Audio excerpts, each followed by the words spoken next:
Alright.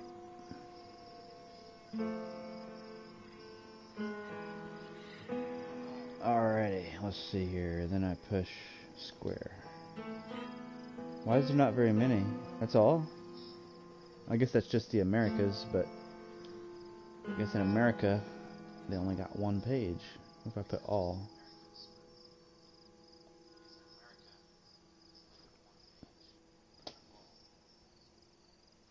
Huh, there's still only 2 pages even if you pick everything.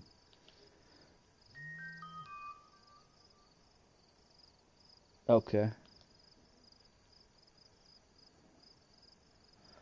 Look like that's it though. AP, there's Europe, and then it goes to the United States. I mean, that's fine, I guess, as long as they're not all full.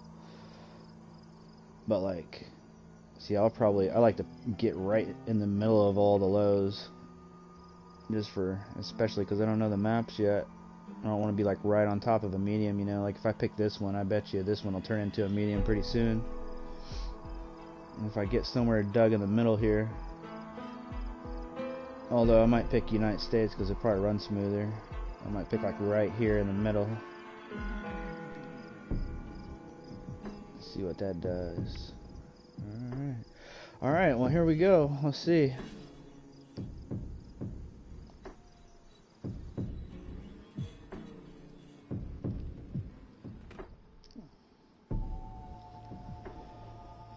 I'm gonna probably listen to a book again eventually, or Joe Rogan, maybe. I'm trying to think, because I don't know, this game gets really fucking boring if all you do is play this game and you're not doing anything else while you're doing it. So I don't know, I haven't checked out Joe Rogan in a while, so I was thinking about doing that. Then I got the other half of that Sam Harris book I was listening to, and I got a Bill Burr Thursday afternoon, Monday morning podcast might listen to. I don't know, but not yet. I'm gonna check the map out a little bit first.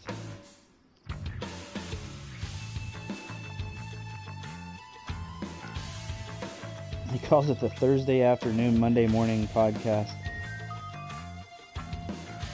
Yeah, I gotta find a good one though. I don't know, because you know how he does. Sometimes he'll be like talking to fighters about the UFC. I don't really want to listen to like a 3-hour conversation about people punching each other. But they talk about all kinds of random shit, so I guess it might work. But I don't know. I haven't been keeping up on it, so he might have all kinds of stuff for all I know going on. But yeah, I need to catch up, at least see which ones I've missed that have been good.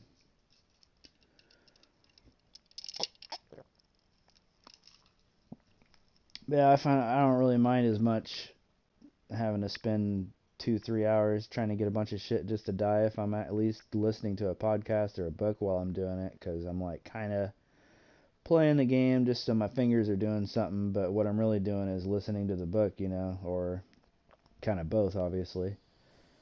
Ooh, yes, that's what I was hoping. Look at that. That's so much brighter. Oh, it's still rendering in. What the fuck? I gotta fix my controls. Yes, that looks so much better. They said it's kind of an empty map. Like, there's not nearly enough stuff in it, they said. A lot of people's opinion was anyway, but, fuck it. I'm so tired of seeing that grim, rainy day shit. Like, I mean, man, that shit makes you feel like shit in real life. Why would you want to play a game where it's all ugly? This is pretty. I mean, the other map's a little bit bright on some days, but from the looks of what I saw, this map, pretty much if it's not raining, it's going to be pretty. So, that looks nice. That makes me feel like sort of in a cheerful mood a little bit. I mean, it's like the same. It's trees and big bales of hay and broken down buildings, but the color is different. It's not got that pasty, like gray colored feel to it. So it actually looks a lot nicer.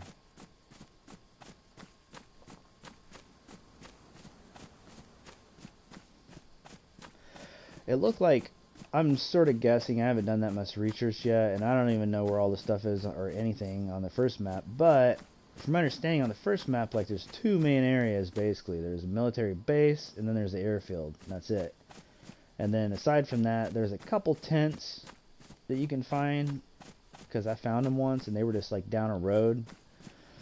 But those are the areas you get all the really powerful guns at. And then with only there being like 3 spots, people just hold them fucking spots down and like smoke everybody that comes, you know. Like sometimes people do that and that's annoying. I mean, that's not fair. You're like running in there with a pickaxe and somebody's got an M16, you know. But from the looks at it, I didn't watch the whole video yet, but I was watching that map guide video earlier I sent you. And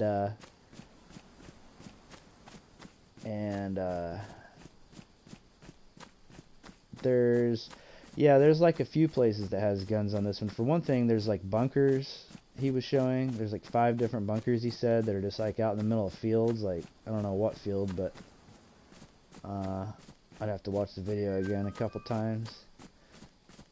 But yeah, I think you have a little bit more of an opportunity to get armed on this one, possibly. I don't know. Oh, yeah, good idea. Let me see. You start with no food? Are you serious? Duh. Like, we're gonna give you a new map and take the food away. Maybe the map has more shit on it, I'm hoping. Surely it does, because why the fuck would you start somewhere with no food at all? That's not cool. See if there's any fruit. Of course, this map is summer, so there may be some trees that drop fruit more often than there was on the other one, possibly. Because these don't look like fruit trees, but I was just checking it out. Because it's summer, but yeah, that's messed up. Just glow stick and rags. 20 spaces, 20 spaces. So it made it worse. Fuck. Of course. Okay, well. Oh, some duct tape. It's not bad. That's a good find. Fixes all kinds of stuff. Like your pickaxes and everything.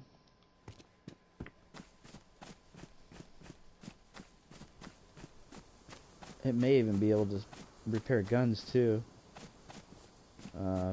There's gun cleaning kits, but then there's... It seemed like... I know I saw a post and it said duct tape fix all. Fixes all. Like that was one of the biggest tips they said. They said just try to repair like anything you got with it basically if it's damaged, because except for I don't think it works on clothing. I don't have duct tape often enough that I've tested it on very many things though, honestly. I don't think I've ever tried it on clothing. But I just assumed because there's a sewing kit that it wouldn't. This looks so much nicer though. I mean, you probably can't tell because I know on the stream it might look sort of okay, but it definitely doesn't look HD. I'm only streaming. I used to stream when I first started streaming in 720 low, and then they have 720p standard, and then they have 720p high or whatever, which is like actually HD.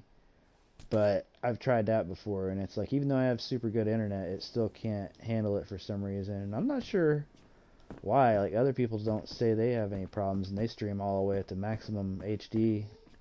But then I know I have heard before of people who stream with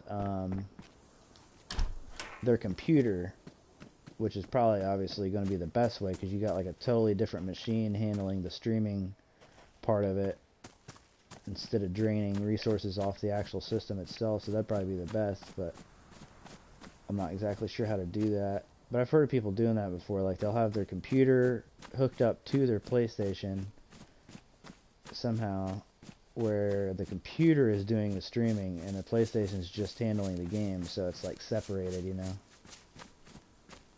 It's a hell of a lot more pretty though. Hey, and look, there's grass out here in the forest and stuff. This is supposed to be like a really rainy map. That's the only thing that might be a little bit annoying, but it may not be that bad because they said this is a warm map. So I don't know if you'll actually get cold when it rains. And if you're not cold when it rains, then it's not... I don't see why it would be a big deal. I mean, it damages your guns, so that part would suck.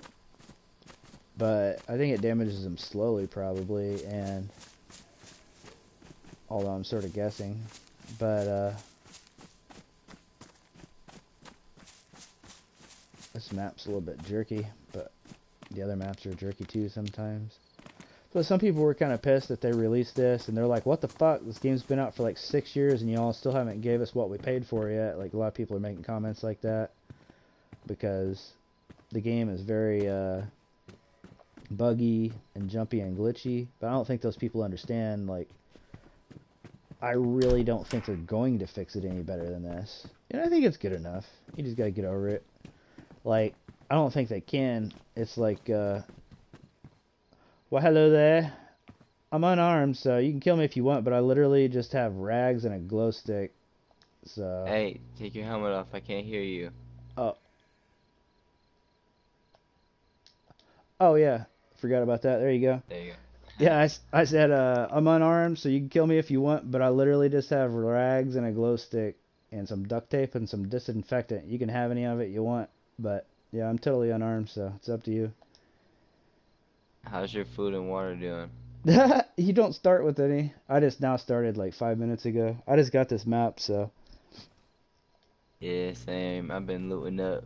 I got killed by 5 people on another server a little bit ago. Oh, They were yeah. tacked out. Oh, Yeah. man. I mean, if you want to, like, you know, squad up right now, better in numbers, you know.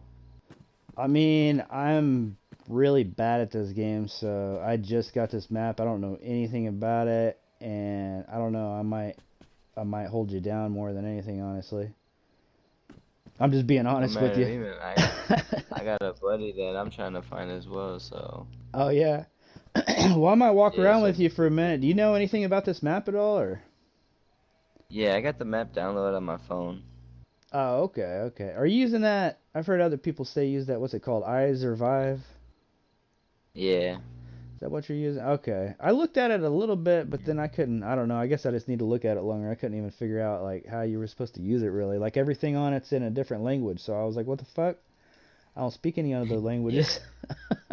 Yeah, you gotta download it and then it'll like it's kind of hard. You just gotta just like look at the letters and piece it together piece by piece, you know. Oh, okay. So I guess But it's just. uh, I'm gonna send you a party invite. What's your gamer tag? Oh, well, I got a RT. buddy.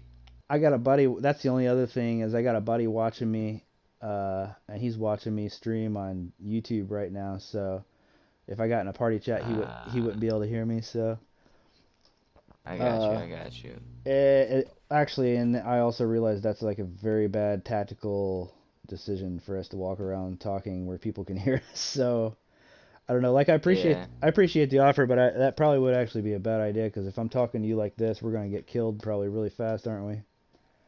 Mm-hmm.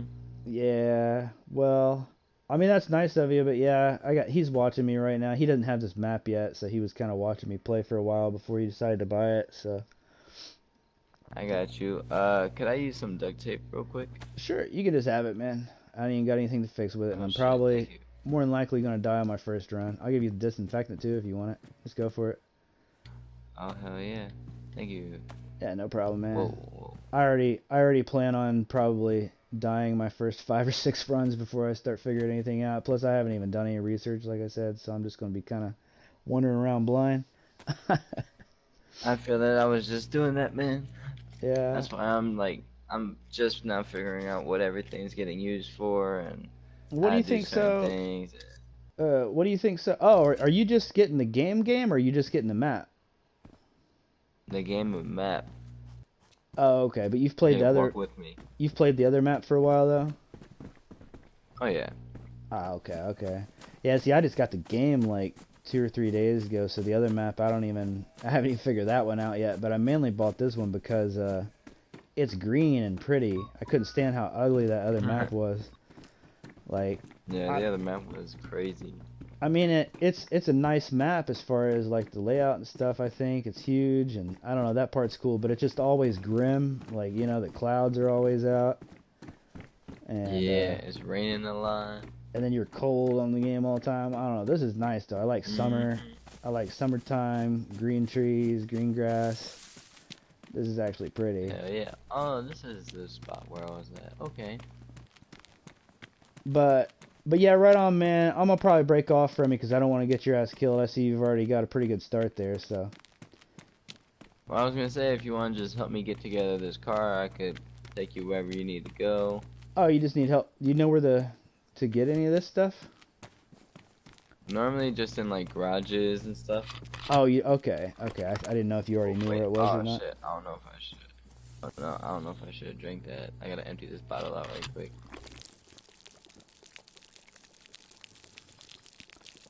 Hell yeah. Well, Yeah, these things are great canteens. If you find one, always grab it. Always. oh, a canteen. That's nice. Yeah, I haven't even ever found one of those Yeah, on yet before. they're good. You already got like military gear and everything on. A little Clothing bit. I've anyway. been trekking down to these hunter bases. That's cool. Yeah, I've also never So put they a car got, together before. So does it just need a battery and a radiator and a spark plug? Is that it? yeah, battery, radiator, spark plug, and 3 tires. Oh, it needs 3 tires also. Yeah. It's got a truck battery in it for some reason. Down in the inventory in the bottom. I don't know. Can you stick the truck battery in the car? No, not that I know of. Uh, I'll try it. there should be some way to rig that up. Seems like that'd work. No, I wish.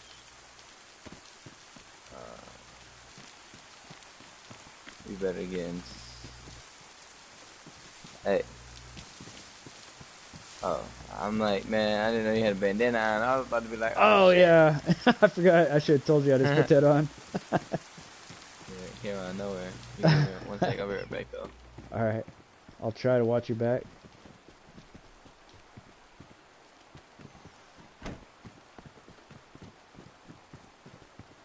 All I got's my fists, so.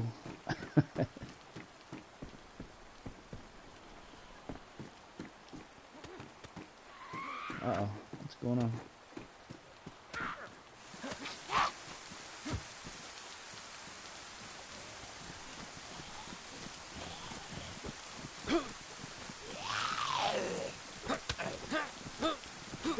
Well, he won't fight me. He wants to come after you.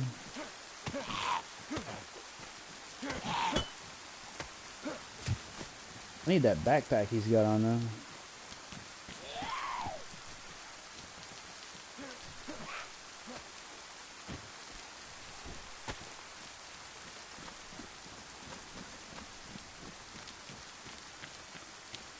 Alright, well, I guess I'm gonna go look around because I'm just following you around. That's probably not helping much.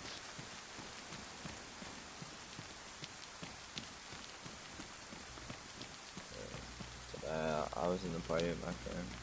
Oh, okay. I got a headlight bulb on my foot.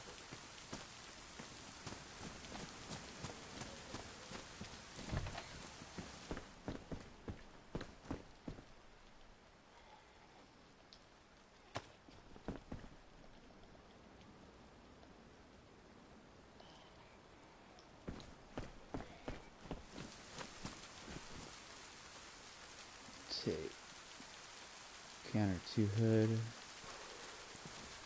Oh, it does get cold on this map. I was hoping maybe the rain didn't make you cold.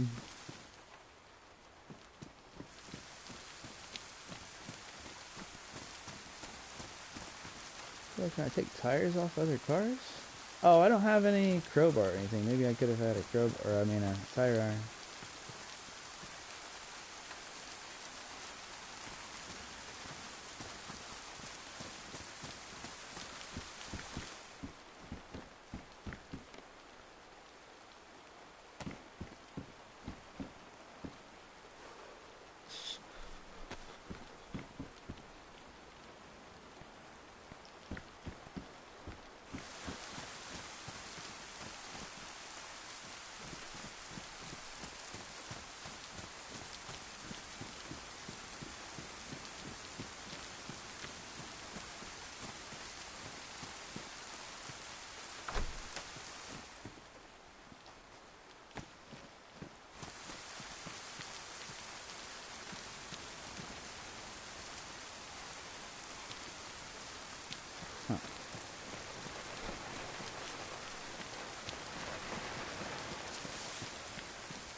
Alright, well, I'm probably gonna get out of here because I think he's already got this town stripped, probably, and I need to find food.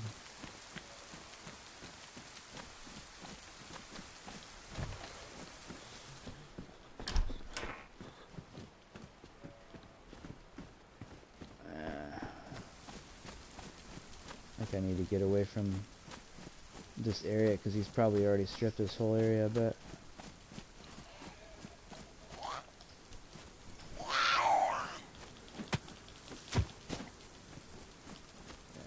Note to self, don't wind up with so much stuff in your bag that you can't swing your weapon good enough.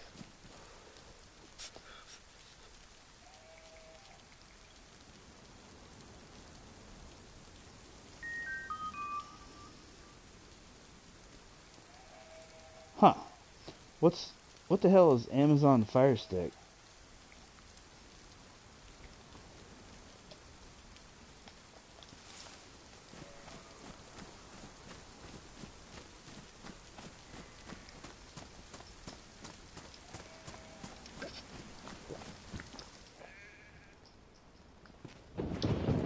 It'd be cool if they made it so that you could have a base and have it be left alone and just your base could at least have so many parts. Because look, they got cool stuff. Like they got these nice lights and they don't work yet because you have to have like a power generator or a battery, and then you can get battery chargers too, I found before. And then they have like cable to hook up to this, to the generator or to the battery. And you can have these cool lights and like have a cool looking base and be like chilling at your base just looking out with your big lights and stuff. I mean, you could make one, but it's just like gonna get broke immediately. I don't know why they make it like that. I mean, I kind of know why they do, like I said, because that's what broke that dinosaur game. People were building so much stuff that the fucking thing would like just totally break down, basically.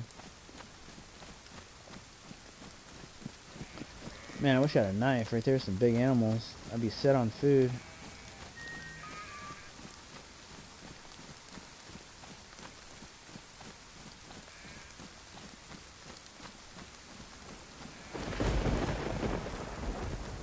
Oh, that's cool. So, yeah, it looks like I do get cold. I was hoping that wouldn't happen, but I am cold, so the rain does matter. But I'm still kind of trying to find out, is there extra food on this map? Because it didn't start me with any, so...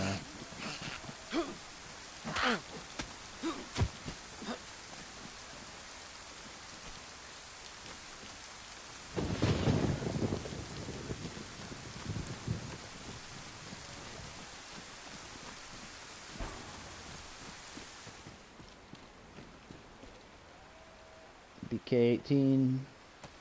Always find one of those. Never can find any bullets, though. Well, a couple times I have. That's a different looking zombie. I guess they got different clothes on, some of them in this one.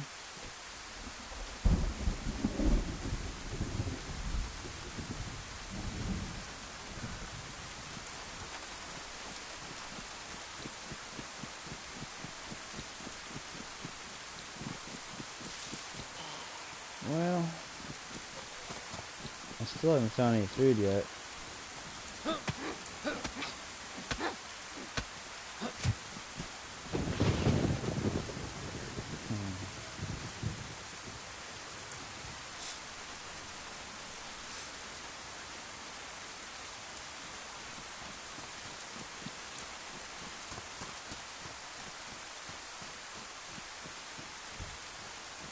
Well, there we go. That's why I gave my shit away, because I figured that was going to happen.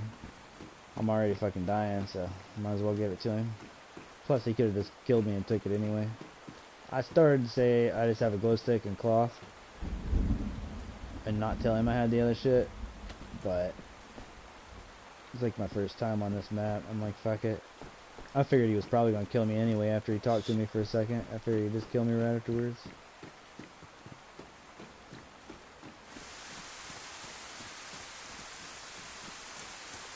That's what a lot of the YouTube videos showed people doing anyway.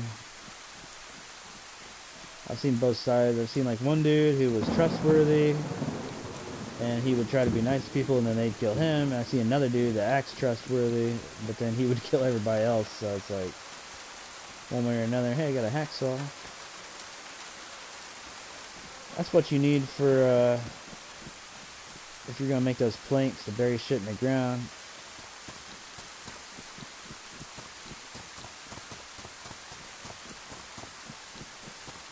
What's that? Mushroom? Alright. Wonder if there's more mushrooms on this one. What's that? Oyster mushroom. Cool, let's eat. Yeah, there might be more mushrooms because it's like a hotter climate.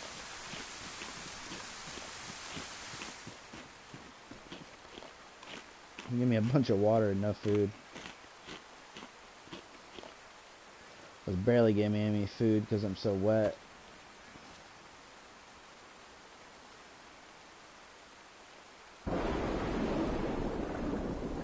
And can it rain and not be cold? Because in real life, if you're in a hot environment, you're not cold because it's raining. You feel fine. I was hoping it would just do damage to the weapons, but oh well. I guess we'll see how often it rains. It's at least prettier.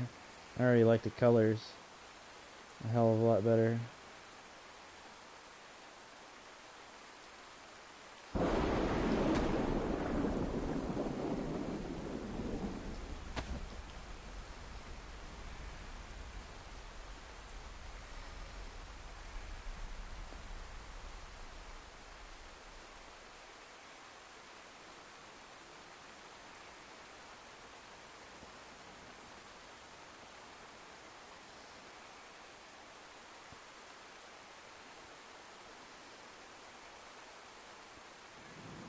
Man, it takes a long ass time to wring this shit out. It feels kinda like I'm actually taking as long as it would take in real life to wring shit out.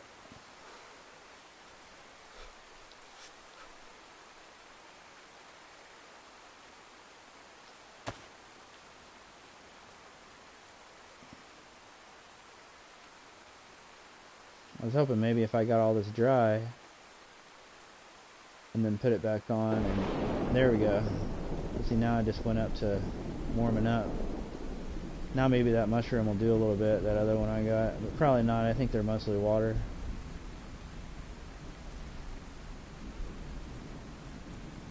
It'd be funny if I ate one and started tripping. Like, you can hit triangle on it and wear it two different ways. I always put it on my face because then you can still wear a hat.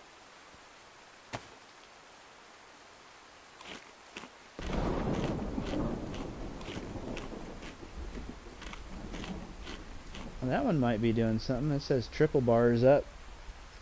Let's see how long that'll last though.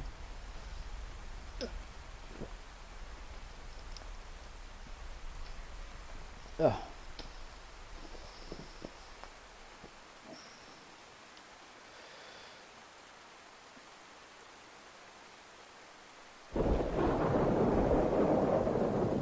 Well, it says it's filling it up, but it doesn't look like it's filling it up.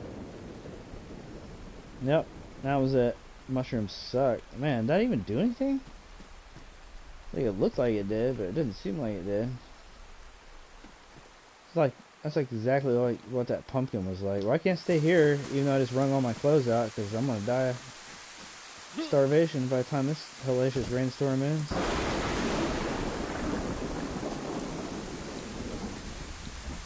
Yeah, that's about what I figured the first run would go like, though. Plus, I fucked around with that guy for too long. I really needed to keep on the move, but I'm not used to having somebody talk to me, and I don't know. It's kind of cool to actually have like a positive interaction with somebody, you know? Not just like immediately get attacked as soon as somebody sees you. He actually, you know, was like, okay, this dude's unarmed, and decided to just talk to me instead of killing me right off the bat. You know, which is what you do in real life too. Like, if you're trying to roleplay at all in this game, you ain't really just gonna go around killing every motherfucker you see, even if you are in survival mode, because you do that, you don't know if that person's got a clan. You don't know that in the game, and you also don't know it in real life. Dude's got a clan, and he's got some buddy around the corner for all you know that's gonna get ready to find out. You know, if you really are trying to survive, going around killing people isn't a good way to do it. Not really.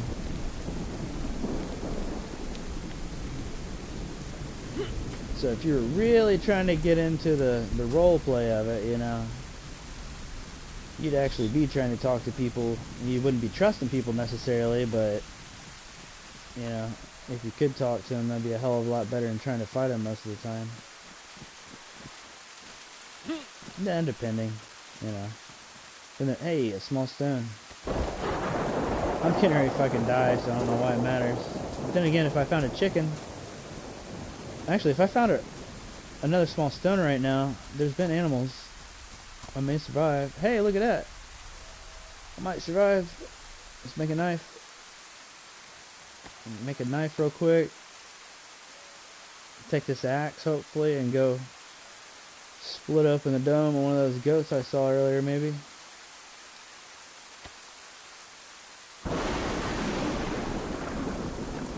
Never know. Might make it. Might make it.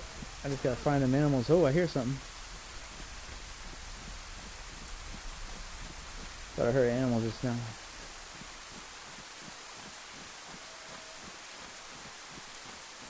There's a zombie.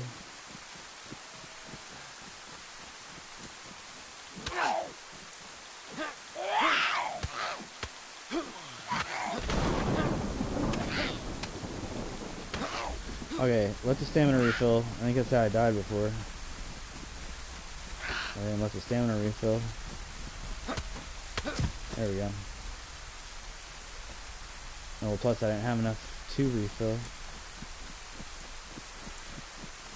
Man, where'd all them animals go?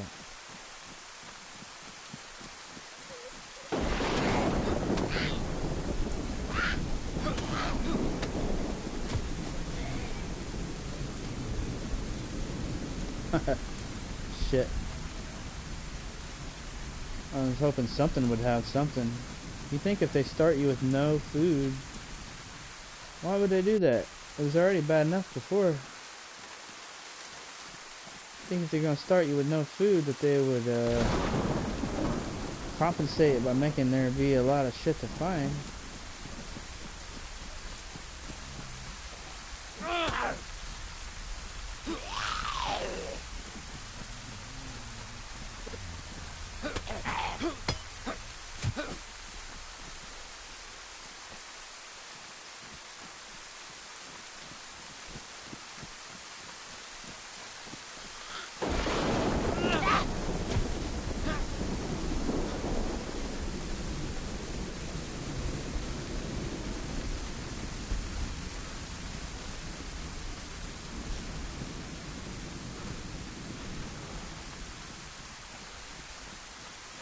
Oh, I'm going back where I just came. Shit.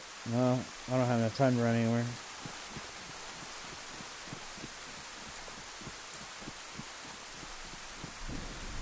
What's that? I eat some flowers.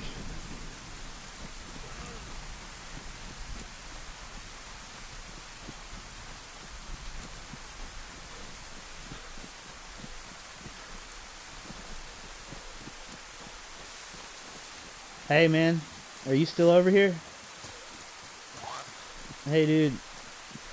You still over here, man? I was gonna give you this shit. Well, whoever this is here, you can have this shit. Here, I'm not trying to kill you. You can have this shit. I'm getting ready to die. So, actually, just go ahead and finish me off, because I got like one hit left and no food. So just go ahead and finish me off and take this shit. Yeah, go for it, man. It's cool.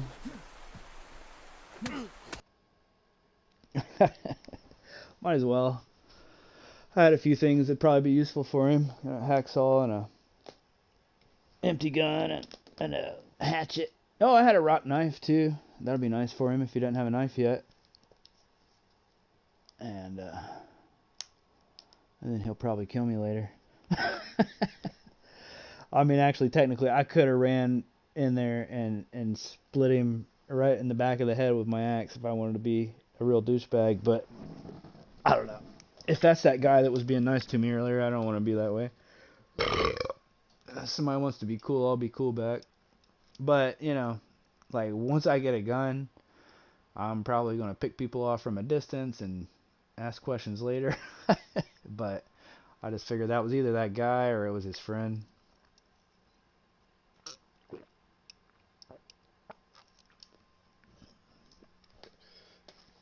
But anyway, I'm gonna go hit my cigarette a couple times and probably find a Joe Rogan podcast. And yeah, I'm gonna see if there's a good one, and then I'll probably play that when I get back. Give it another go. I'll probably just, you know, probably do better next time because I won't be talking to somebody. That took up most of my shit. Plus, it's raining, so it'd be better when the rain ends. But it's not a good way to start when it's raining all over you. Alright, I'll be back.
Alright, I haven't really found a podcast yet. I'm still sort of looking around, seeing what he's got. What's been going on? Author, host, podcast.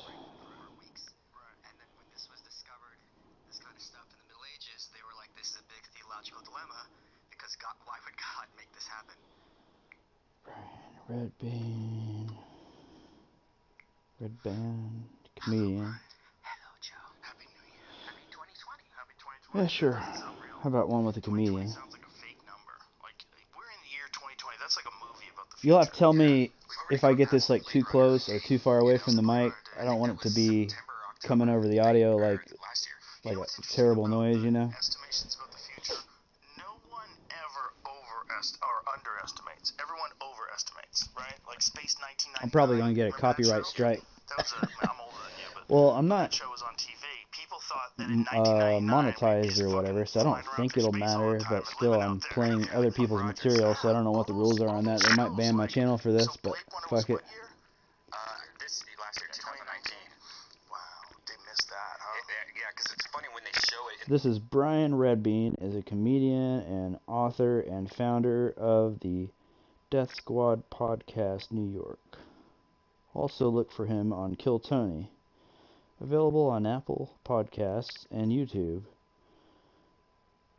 Oh yeah, maybe if I say all the right stuff, I say this is the Joe Rogan podcast. Powerful JRE on YouTube. I am not the owner of this content, nor do I have any rights to it or necessarily agree or disagree with anything being said in it. Yada yada, legal mumbo jumbo. There you go. The movie, it shows like the background looks like flying cars and like crazy, you know. Of course, I didn't do that with the Sam Harrisman stuff, but he gives that audiobook away for free anyway. Imagine if the internet was not possible, but technology still advanced electronically, like the capability of, you know, showing higher resolution images and processing power and all that stuff kept moving, but they never figured out how to link it all up. Yeah, that's weird. That's the scariest thing about the internet. It's almost like they put, like, the future put ideas in people's heads, and those people just started figuring out a way to connect everybody. That's a nice time to connect start. all this crazy Still raining and now it's all dark. this information, and you can translate it in real time and do it all around the world. Alright, that's a good time to try out a community server. Oh, okay, cool. Would still be racist, would still be molesting people at work, would still have nuclear bombs. We'd still have radio, we'd still have TV. Yeah, because that's what's causing all the problems, you know, in Hollywood and everything in life. And, you know, look at all this stuff that's going on right now with Trump and everything like that. Like, it's the internet getting together going, no, this is wrong, this is right. It's people, like, becoming gangs immediately. I think it's a side effect of something that's ultimately going to be good. That's what I think. Oh, there's an empty server. How to figure it out, but I think ultimately it's going to be good because what it is like. I'm sort of almost thinking about just being on an empty one just till I get it down. But I want a high loot one or something. That dope one might be high loot. I don't know. But like right now, it's like the people that are really into expressing their opinions on both sides are usually the ones that like that everybody else is like, hey, fucking relax, man. Like, isn't there? I think most of us have some sort of a middle ground on almost everything. This one says loot, but it seems like I tried it on the other map, and it didn't seem to actually have any extra loot. Like this Greta Thunberg girl, do they have to go to her every time anybody says anything wrong about the climate? It's got a nice amount of slots and stuff, though. I might go ahead and give it a go. Said something. What did Meatloaf say? He said something about her specifically. I think he said. Did he? Yeah.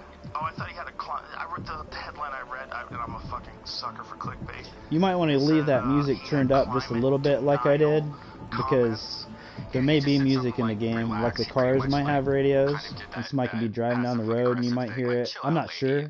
That may or may not be the case. But there's also like these loudspeakers in some of the towns that you can hook up. I don't know if that would count as music or not, or if somebody was talking to you on a megaphone. You might not be able to hear it. So I left it up a little bit. That shit's too loud, but I put it like right there.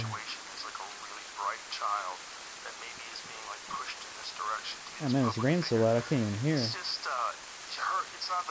just realized we're doing a different server and it's still raining. It's not healthy to take a young kid who's developing and then thrust them into the front of something like global climate change debate. It's so hostile. And then just instantaneously, this kid is getting mocked and fucked with, and then they're asking her to make statements, and how dare you, that how dare you just plays over and over and over again. Like, she's not wrong. It's not wrong, her opinions. But it's like, she's really young to handle this. I don't know if she's autistic, but she Says seems long very, very days, smart. short nights, kill on sight. That's a good question. At the bottom left-hand corner. Like, when you think of autism, don't you like KOS. almost immediately think they're probably really smart at something? Oh yeah, Is absolutely. that from Rain Man, or is that accurate? No, that's accurate. That's why the government uses them for their military, for like radars and stuff, because they're very smart at one certain thing or a few certain things. You know, accuracy is another one that I think a lot of them are. That lag is on the game, by the way. Really high, I had a crazy thought about autism, and that all these spectrum disorders are eventually going to make emotions like a less significant aspect of being a human being. You know, some people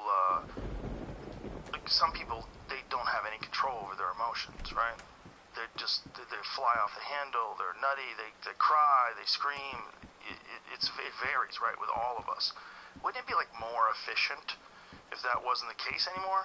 Like if there was like an appendix. You know, we had an appendix, we had an organ that we used to use to what is it, like processing roots and shit, or bark? Bone. Was it bone? Yeah, I thought it was like breaking down bones. Something we don't use anymore because of our diet change. Like, imagine if your emotions become something like that. Like, some people have emotional flare-ups, like, oh, that guy blew out his appendix. He just had a fucking hissy fit at his brother's wedding. Fuck, no, fuck you, man! Dad always fucking said! Which one of the pills, what's Xanax or Prozac, makes you just numb to, like, thoughts? Xanax, I think? Xanax? Yeah. I think Xanax is the anti-relaxant one. The Prozac's a speed, right? Or anti-anxiety one.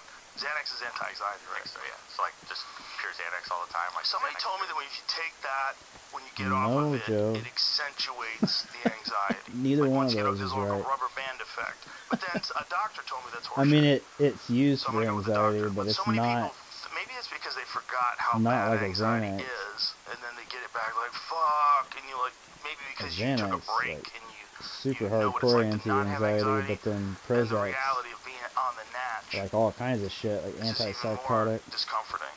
and everything. A lot of people take Xanax to come down from bad trips, or like if they get too stoned or too like fucked up on mushrooms or Good something. call. I don't think I've ever done Xanax. Have you done Xanax? No. No. Yeah, that's a better start. I got but a pepper didn't and a even know that Pepsi I had now a at problem least. with anxiety until I started taking CBD. Oh yeah.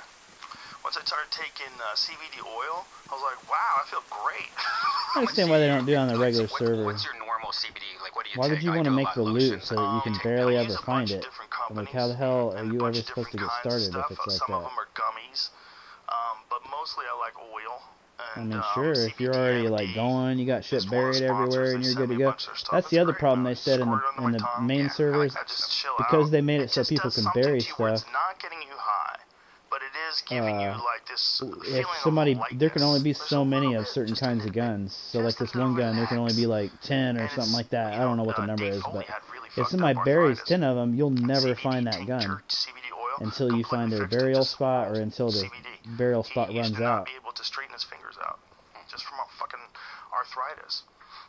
Yeah, I used it on my leg when I pulled my sciatica or whatever that shit's called, and that helped with that actually. Dude, I've done that many times. Sciatica. I've never done that. That was one of the worst things ever, man. I couldn't sleep. You know what it is? Most of the time it's I an guess I injury in might your go ahead back, and trick this dry sack. and it goes down your leg. Right. But what it is your back, somewhere in your back. I'm like an expert on being able to butcher scientific explanations for medical conditions, but Right. if I was going to do my best to get it right, I would say it's your disc bulges that's the out only reason I don't and like these hits the things, nerve, and it hurts. And the way it hurts, it hard to goes get down shit your in 'em leg. So and you out think of like 'em. you pulled something in your leg, but it's really something in your I don't need back. to put the Pepsi in You there. know, and I was experiencing it really recently, man. And I went and got. You know Don't what know if I need to Regenikine put is? I the told you pepper about in that there or shit not. before, right? Maybe, but They used to do it in Germany. put them bullets in there for sure. It was a blood spinning procedure. They still do it in Germany, but now they do it in Santa Monica too. And it's a blood spinning procedure that's like platelet rich plasma, but they put some other stuff in it. I know we've discussed the science behind it. Anyway, it's amazing at that. at like relaxing all the area around a disc, and anything that's bulging sort of goes back in and Stop fixes random itself. stuff cold. It really can happen. Like you don't necessarily have to get surgery with a lot of people, but some people that have your situation or my situation, they get surgery because the disc keeps poking out. They say we're just going to cut a piece of that off, and it can help you. I think mine might be stemming from my bad knee somehow, because mine for happened sure. right after I injured my knee again. The other Yeah, Oh, you're I think probably it's good favoring enough. one side. Yeah. You know, if you It's favor definitely No, weaker. she's Like I cold need to. again Is that the growth hormone? Do you still have to go to like not growth with the dead baby juice? Stem cells? Stem cells. Do you still have to go to like Dead Mexico baby for that? Or juice. No, you can do it in America for sure. And as an added bonus, they'll do it made to get out of your own fat. Oh, right. Yeah, bro. They'll lipo you a little bit, get them to sculpt you some six pack. I'm gonna have a lot. I'm gonna have a lot. Yeah, so like stem cells. Yeah, I'm gonna start selling it. Let's see you at the store. You'd be like 150 pounds. Everybody, what happened, Red Band? Stem cells. Yeah. I got for everybody who needs stem cells. And I didn't even know that you could use plasma. I always sold plasma. I didn't know you could like keep it and use it for good. Well, this platelet-rich plasma, again, I'll fuck this up royally if I try to actually explain it, but they take your blood out and they spin it. And somehow or another, by spinning it, it separates through a centrifuge. It separates like this yellow stuff that's like, there's the platelets and there's this other stuff. Like that, there's like significant parts to blood, right? So they take this platelet-rich plasma, however the fuck they do this, and the difference between that, like regular PRP, and regenikine is some other factors. So they squirt that yellow serum into your back. It's not cheap. It's not covered by insurance. But goddamn, does it work? I mean, it works way better than I mean, it's like you got a bulging. Like usually if you have a bulging disc, you're kind of fucked. You know, because people are like, God damn, what can I do? And they go, well, exercise, yoga. There's some things, they take a long time. You can slowly get things better. You can get an epidural, it'll kill the pain. Sometimes that helps relax everything. But this shit fixes it. That'd be a good company to invest in. You Yeah. just need a doctor and a machine to like. It's a little more complicated than that, No? Brian. You need actual scientists, No. lab technicians. Maybe it's just a machine. It might be just a spinning machine that takes plasma and makes it like a latte out of it. Jamie, what were you going to tell me about Epstein right before the show started? I was just but thinking you about how I was stopped. going to tell you this. All right, How you going to tell me? Let me draw a picture. Something I happened? woke up to seeing, last night during the Golden Globes was going on, there were some jokes going on by Ricky Gervais that we probably talk about later, but 60 Minutes was probably going on a different channel at the same time, and they had And now it's raining again. a Damn. report with some They new said it evidence rains a that lot on nobody this has seen map, yet. but damn. Oh, jeez. They have some autopsy photos and photos from inside his cell. Whoa. Yeah, So the I'll photo. show those. Are the photos online? Yeah. Of course they are. I mean, Yeah, I didn't know this was just released. I saw this last I don't really night. see myself I just saw one of sitting the inside photos. every It time looks waiting real. for it to pass. So I watched the Dude, 15 minutes it'll that make they put it together, last which like is mostly 15 just minutes to a about half like, hour or something like that. the incident in So the I guess cell you and, just and gotta deal surrounding with it. it. I'm just gonna show you the pictures. though, This because server you does can't watch actually their seem to have thing. extra I'm gonna loot get the though, so 13 images 'cause they're all. Am I scared? No, I mean it's just. I'm scared already. I'm scared already because of Iran. I don't want to be scared of this video of them whacking this dude. You know they whacked him. Yes. That's 100%. The fact that they thought they can get away with that, that's so crazy. Like, that is such a crazy thing to try to get away with. This gigantic international case. Hey, what happened to the cameras? Oh, I'm fucking broke, man. I don't know. Sucks. Guy hung himself. They needed a couple days to make the videos and stuff like that. Bro, Like, yeah, exactly. That's the problem these are with so today. fake. He tried to hang himself before. And they're like, hey, don't do that again. And he's like, all right, I won't. Give me my belt. Give me my shoelaces. Give me whatever the fuck that guy strangled me with. Yeah, these photos are all fake, right? No, hold on. I mean, I don't know why it's not. they're very We realistic. need Eddie Bravo in here immediately. Okay, here we go. This up here. So this is it from his cell. This is inside there. I'll put these up on the screen. So this was the cell he was in by himself. Okay. They said he used a bunch of these orange jumpsuits, which I guess are already in there. He tied them around his head? I guess there is a little like spot way up here on the top of the grate where the window is, where you can see maybe there was something up there. But the thing to remember here is that he was about 6 foot tall, 185 pounds. There's one other thing like on this ladder here. Couldn't tell if that was some a other things zombie I'll or get into person. in just a second that would For be a second. easier to use than tying all this shit together. But they showed, there's the other thing here was this. This was about 4 feet off the ground. And they do show a noose, which they're saying was what he used. But as the doctor sort of said, that the noose that they show a picture of, which is what you can see in the top right corner here. Just playing Oh, that's Dr. Michael Batten. That's that guy from the HBO autopsy show. For some reason, I can't, I'll find it in a second, but the picture that shows his actual neck doesn't seem like this noose caused that wound. I like how I can put an open can of Pepsi in my pocket.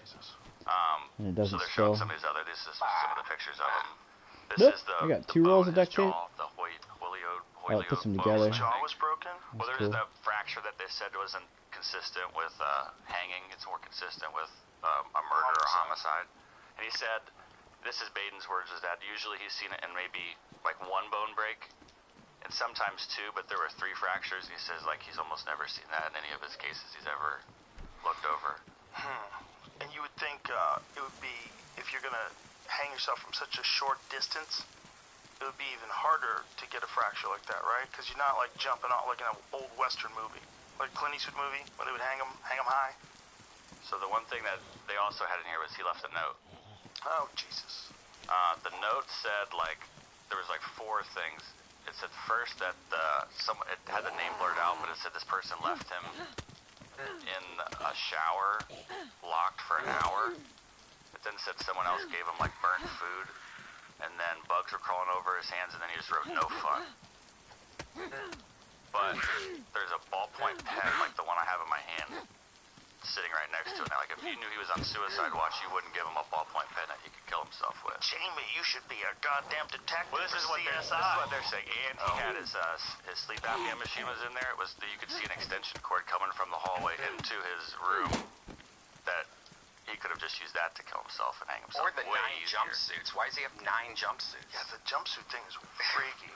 Like they're trying to explain it by bringing in some new witness. So somehow this is actually a different video that's showing a couple of different things than what I saw this morning. I didn't see this arm thing, and I didn't see the picture of his But back. the arm thing looks like an injection spot. Is that what it looks like? I guess so. Here's the actual. This is what I saw. Here's the note.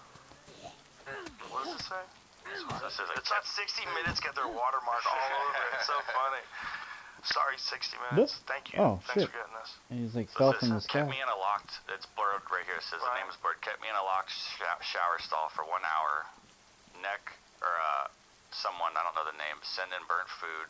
Giant bugs crawled on my hands, and then no fun. And then they're saying, and then he killed. But then this ballpoint pen was next to it. That he could have stabbed himself in the neck or whatever. You know. Yeah, it's hard to kill yourself with a pen. Yeah. But Do they get pens? that's Not usually, but this is like a, High profile case. yeah, I don't I know. still don't have a backpack yet. That's Yeah, I don't why think you should Look, have a pen. it might look. It's bad to say either way if you don't in my know. room. And I'm guilty of that. I'm gonna have to 100%. get rid of I'm the like, that guy didn't kill crowbar himself. or I'm tire talking iron. shit though. I'm not talking in terms of like we have to understand. This is really important. here's the. We're doing a podcast. When you're doing a podcast, Okay, you don't have to one of be the glow factually accurate. sticks. You just have to talk shit. And hopefully if you fuck up, you correct it, and it's funny. I'm not a science expert, but when these guys are saying that the guy died by strangulation, there's all these points of consistent strangulation, and it takes forever to get these pictures, and then there's the video cameras didn't work, and this is the second time he tried to kill We'll himself, see. and he's a high-profile witness in a really, really, really important case involving pedophiles at the highest levels of government. Yeah, I would think that that's the kind of guy you whack. You're also, according to the procedure, you're not when there's a suicide there, you're not supposed to remove the body and take it to the emergency room. You're supposed to treat it as though it was a murder or like a crime scene. What's crazy let's is get that it's around so these high profile. rolls of duct tape, too. Because this is most likely how they did it forever, right? Like people that whack people, Definitely they want were the bullets probably in the like, bag. I was doing comedy before the internet. they were probably whacking people before the internet, right? Do you want to see? I found the graphic image. Sure. Okay. Oh yeah, I'm not Don't scared. see if you want to see it, Brian. But I saw that. He has weird texture on his cheek, I thought. I don't need that can in there. Interesting, Brian. Like Tell me more. Like bed marks, almost like he was I maybe. think that's just the blood rushing to his Maybe head. put the saw in Bro, there. that guy It'd be got better. strangled. That I looks like a can't fit it. strangled It's guy. 10, Yeah. 10 that's spaces. what I thought. Or but choked from a. But the thing is, like, there's no did blood they on that. clean him? that's the thing. There's no blood on that noose that they said was the noose that well, did that's it. fine. And But there's there's no blood on his body. and there's no pictures of him in the cell. They didn't take any pictures of that. Wait, hold on. There's no blood on the noose they said killed him, but yet there's blood on his neck? Correct.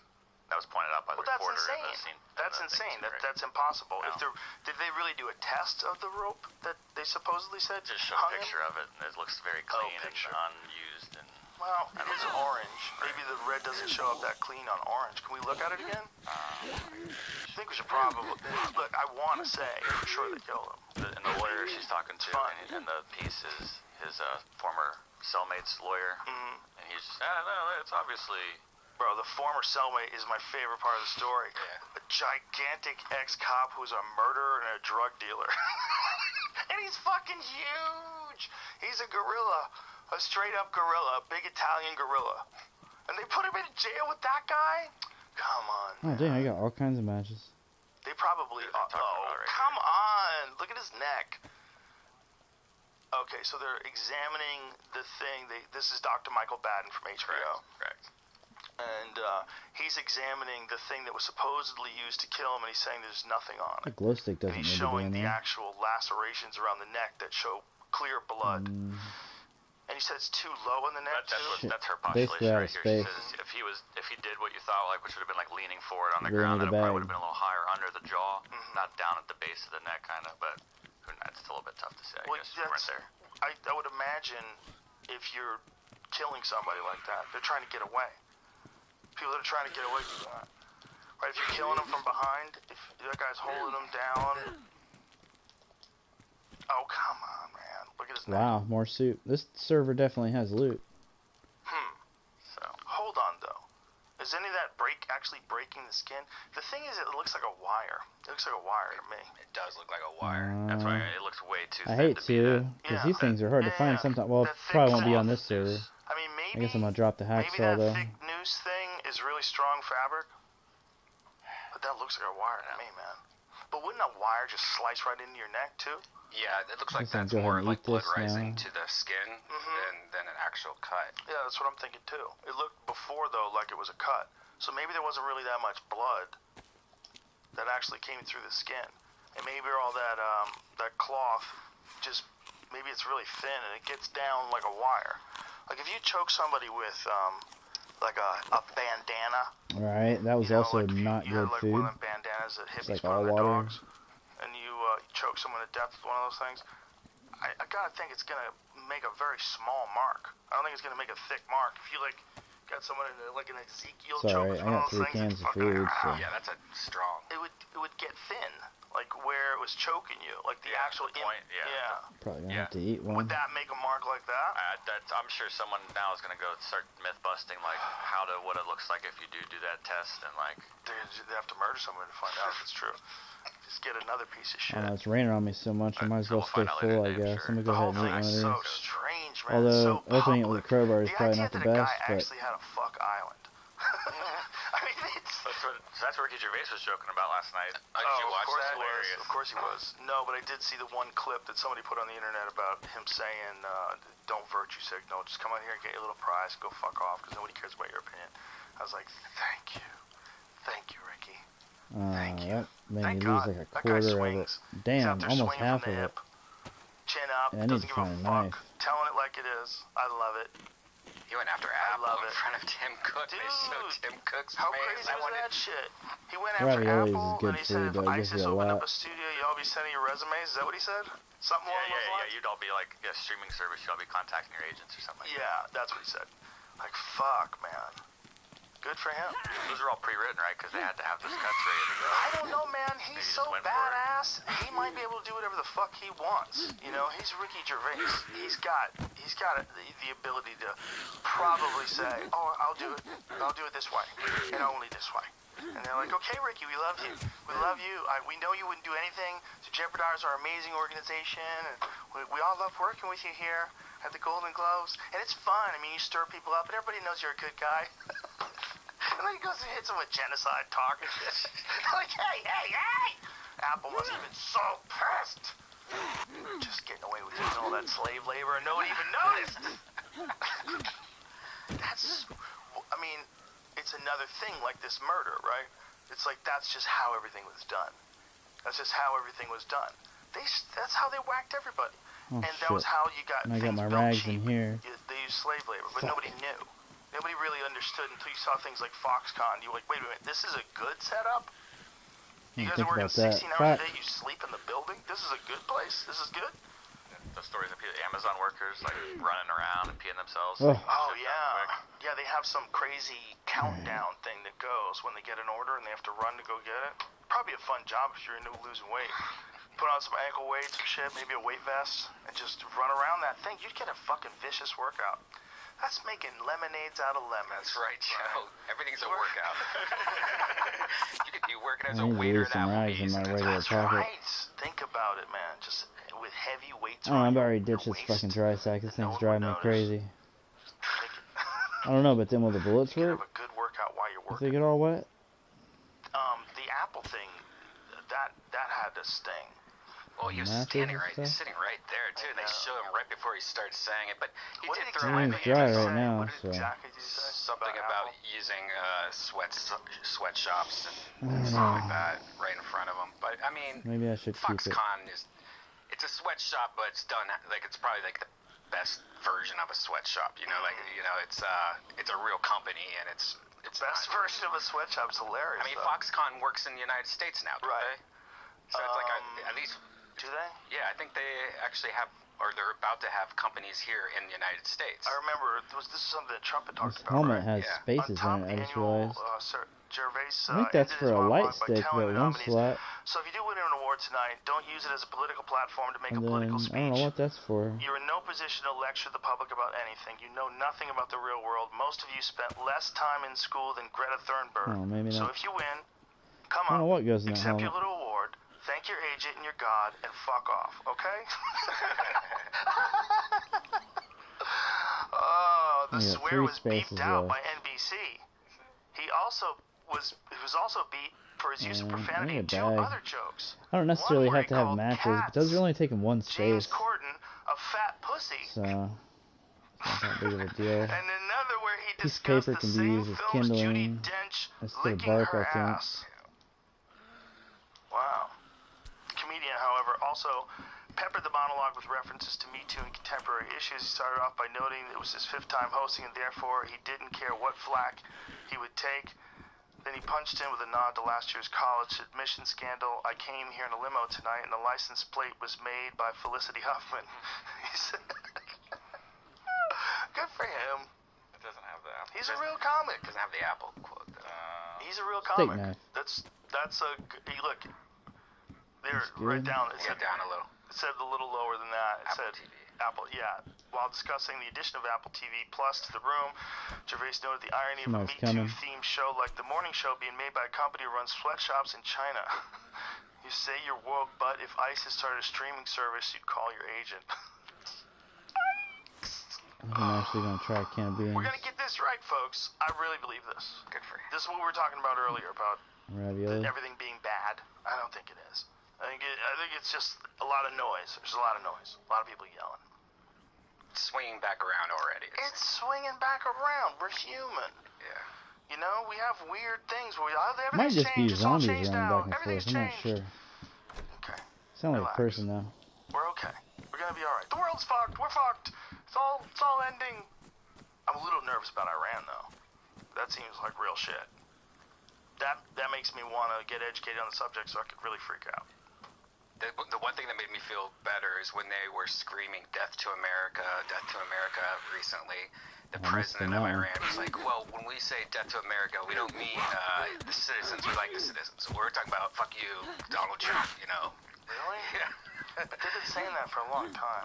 That Death to America chant that's been around. Right. That's a tough sell. Yeah. We know what you're saying. You're saying Death to America. Okay, like, that's one thing that you don't want to be misconstrued. If you want to fucking make signs and yell, like, you don't like, hey, we're not talking death, guys, right? Oh, yeah, definitely not death. Let's go out and scream, Death to America. Everyone's gonna know. Like, that'd be the worst way to communicate something. Like, why, if you don't really think that, why would you say death to the American political maybe I should system? keep that, Death actually. to the American military complex. Not death to America. Right. Death to America is everybody. How they got us all mixed? We don't have nothing to do with this, guys. We're just over here chilling. How they got us messed up in some international conflict that you actually have to think about might come and knocking on your door? What fucking ineptitude mixed with scumbaggery led us to this position? Who did this? Is it the Iranian guys? I don't know. I got enough Did Trump do food. something he shouldn't have done? Doesn't it seem Yeah, weird timing, nice. though, with this whole impeachment shit? A lot of It's all food, weird, really. dude. It's all weird. The fact that Trump can kill people. Just understand Well, how crazy it is. yeah, I mean, that I you got got a 3 guy like cans. Trump who could just go, send it in, send the missile, just shoot missiles. He could just, listen, man, don't give me that power either. Don't give anybody that power, for sure. But a guy like Trump, guy who was famous for being mean to people on a reality show, you're fired. Famous for being a baller. I mean, that's what he's famous for. He was in, that's the crazy thing. Like, he was in rap songs all the time in like a complimentary way. Like, that guy's life has gone through an arch. Home Alone 2. He was in Home Alone 2. And in Canada, those silly fucks, they edited it out. I didn't remember The that. CBC edited out the in Donald Home Trump Alone. scene because it's offensive. Offensive to us who really enjoy films without monsters. That's history. Are you going to go into fucking Naked Gun and get rid of OJ? What are you going to do? What are you going to do? You going to take OJ out of the NFL archives? What are you going to do? No, this is life. Like, you can't I make need a life backpack. prettier That's what I need. by pulling And Donald Trump out I don't of know Home how Alone. to You're find supposed to one on look this at it and one. go, holy shit, who would have thought that fucking guy would be the president one day and would be killing dudes and maybe starting World War III like a goddamn Stephen King novel. You know, Stephen King's freaked out by Trump. These media posts, what happened? These media posts will serve as notification to the United States Congress. Should Iran strike any U.S. person or target, the United States will quickly and fully strike back, and perhaps in a disproportionate manner. Such legal notice is not required, but is given nevertheless. Dude, fuck this. That I don't like to see on Twitter. That seems so bizarre. That almost seems like the simulation theory has hired like comedy writers to come in and subtly fuck with everybody. And he can just put that on Twitter? How can he just put that on Twitter? Like, I thought there was a series of checks and balances.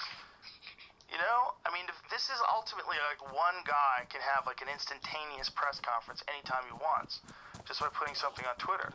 And then there's all these people that go, you gotta ban him from Twitter. But here's the problem. You ban him from Twitter, Gab is he'll go to Gab, right? If he goes to Gab, Gab will all of a sudden skyrocket because everyone's gonna want to go to Gab to see Trump talk shit on Gab, where it's full freedom of speech. What if he starts swearing on Gab? What if they make a deal with him? What if they give him 50% of Gab? Because they think it's imminent because of this war we're in with Iran. This could be a movie where they're going to ban him from Twitter. And Vidya and Jack Dorsey has to leave. He's in a meditation, silent meditation in fucking Bali, and he has to fly in, and he has to figure out whether or not they can make this executive decision to ban Trump. But everybody's calling for it. Ban Trump, ban Trump, ban him, ban him. And then if they banned him off Twitter, imagine if you went to the thing and the page said banned, you would just open up your windows and hear liberals cheering. Like King Kong just fell off the Empire State Building. Yes! He's fucking banned! The YouTube videos would be spectacular. Do you know how many virtue signaling dipshits would have YouTube videos just screaming and pumping their fists in the air and pointing to the screen with Donald Trump and says owned?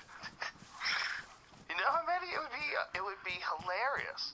And all he would have to do is do that and go over somewhere else, and that new platform would be fucking gigantic because everybody would want to know what he says. And if he says it over there, everybody else would just retweet it on Twitter anyway. It would probably be like killing coyotes. You know how you kill coyotes and then they make more coyotes? Like a female, when they shout out, that's like a roll call. And if someone's missing, the female makes more babies. That's one of the craziest things about coyotes. That's why they're everywhere. That's what would happen with Trump. If they banned him off Twitter, his signal would be bigger than ever. It would be fucking bonkers. Like, they're in a precarious situation now, too. Because these social media companies, they're being labeled as someone who would ban freedom of speech from certain people if they don't believe with their ideas. Now, if this happens to be the president, that they say you can't have freedom of speech on our platform anymore. Then everything is like out the window. Like, what is this? What are we doing? And then if it backfires and Twitter loses all of its power and some other fucking company comes along and takes the spot, some company that promises to never do that to the president, let people express themselves but explain perhaps through a fucking series of checks and balances why you can't stalk somebody or be mean to somebody, or does this make any sense? Or just Yeah, just no, really is it about him being on the most popular, like Twitter, then like the most popular platform? Because he could do radio. He can do anything Like, he wants. yeah, and but is it no one's paying attention to the radio or the TV things that he does, and everyone pays attention to his tweets? Well, it's interesting because he's got to think. He's a guy that obviously he does a lot of business deals, and he does a lot of deals simultaneously. It's the only way he could have as many properties as he has. You know, he's got Trump towers everywhere. He's got them in Vegas and Chicago and all over the world. Like, he's got to be a guy that's always thinking about doing the next thing. And if he was, like, you would think he's like setting himself up as a business. It's like he's a business. He's now not just a president, and he's always been a business. He's always been a celebrity and iconic financial character. But now his entertainment, like what he says about life and everything, is fucking super valuable. If Trump had that show, if he decides to have a podcast, do you know how goddamn crazy it would be? If Donald Trump just pulls up, has a YouTube channel, talks into the camera, says what he really thinks about everything. That would be Release it as funny a as fuck. podcast as well. And no one can stop him, because that's freedom of speech. Because freedom of speech is let this guy talk. Do you know if he started threatening people, like threatening Iran from his YouTube channel, like what the fuck? Imagine He if probably World would, too. War III is caused by a tweet. Imagine if Trump threatens someone and they retaliate to show they're not scared and we nuke them. And then, oh my God, from a Trump tweet. Is that possible? Seems like anything is possible. He's probably going to do it right at the end, too. But the end is a weird one, right? Like, is it going to be a few months from now, or is it going to be 4 years from now? That's with all this Iran thing, it might happen faster. I didn't think it was going to happen at all, but now maybe this Iran Impeachment thing? Yeah, maybe this is on for a purpose. He's not going to just I've go. been here long. That's the thing, and there's a when lot I of people that don't started. want him to go. The Republicans don't want his power. I need to go find a And bag they're very wherever the hell smart that is on this in map. that even ones that are, that were never Trumpers at one point in time, they've accepted him. He's a fascinating guy. He's a fascinating, like, human character. If you look at him in terms of, like, just his... Go back to that photo that we're just looking at. Let me see that in big time. He's a Something there. fascinating character, Oh, man. seeds. And he's also a very pumpkin seeds. strong guy in a lot of ways, like mentally strong in terms of like, what he's been able to Well, accomplish, all the I'm business taking for deals, now. always believes in himself. But there's something about that that gets other people, and they sort of like, they get a little ass kissy around him, and they want him to like them. Because if he doesn't like you, it's devastating. If Trump goes after you on Twitter, gets mad at you, it's devastating. So they all want him to like him. So look at them all reaching for him. Like that's a painting one day that they'll have on the caves. They'll cave paint that after World War III, after we get nuked into the fucking Stone Age. They'll cave paint how a The guy pipe's actually better than a tire figured iron. out how to be just Kinda guessing, mean but enough, I think it is. just nice enough, and have all these people like him, and literally be able to kill someone with a press of a button. And then everybody wants to touch him. Like, look at that. They're reaching for him. They're reaching. Look at the guy in the back. They're all reaching. It's like a Michelangelo painting. Bro, it is. And that this guy somehow got into this crazy position from hosting a reality show and getting really famous by telling people they're fired. And now all of a sudden, he's he's deciding whether or not they can nuke generals into another dimension from a robot that flies and just shoots missiles. And the missiles are called Hellfire missiles. I think Russia has it. That supersonic goes Mach 27. Oh, Jesus Christ. They What is drop that? it from space, and it just like roller coasters itself in, and like I guess we don't have a thing to stop it yet.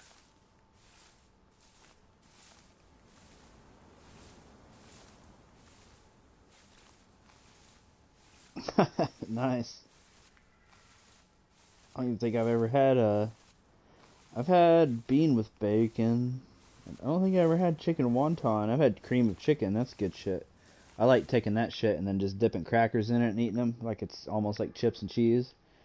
But or cream of mushroom also. I like just dipping like saltine crackers in it. But yeah, never had chicken wonton. I don't think anybody's gonna find me way out here. And my blood pressure needs to go back up because this is ugly. So I'm thinking about just laying down right here for a minute while I go take a piss. And take a piss and hit my cigarette a couple times. But yeah, I would log out, but I don't think logging out's going to make my blood pressure go back up, so I'd like to stop seeing in black and white now. They make you bleed to death too fast on this game. Like something cuts you and you're just like immediately about to fucking pass out, like almost instantaneously, which can happen, but geez. They don't even give you time to get a rag on or anything hardly. It's like now I gotta sit here and see in black and white for the next 2 hours. Of course, there are ways to fix that, by the way. I guess you gotta get one of those IV starter kits, and then you have to get a bag of what's that stuff called? It's that stuff that they put in you for everything. IV starter kit, and it's basically IV. I think it is IV. It's whatever that shit's called.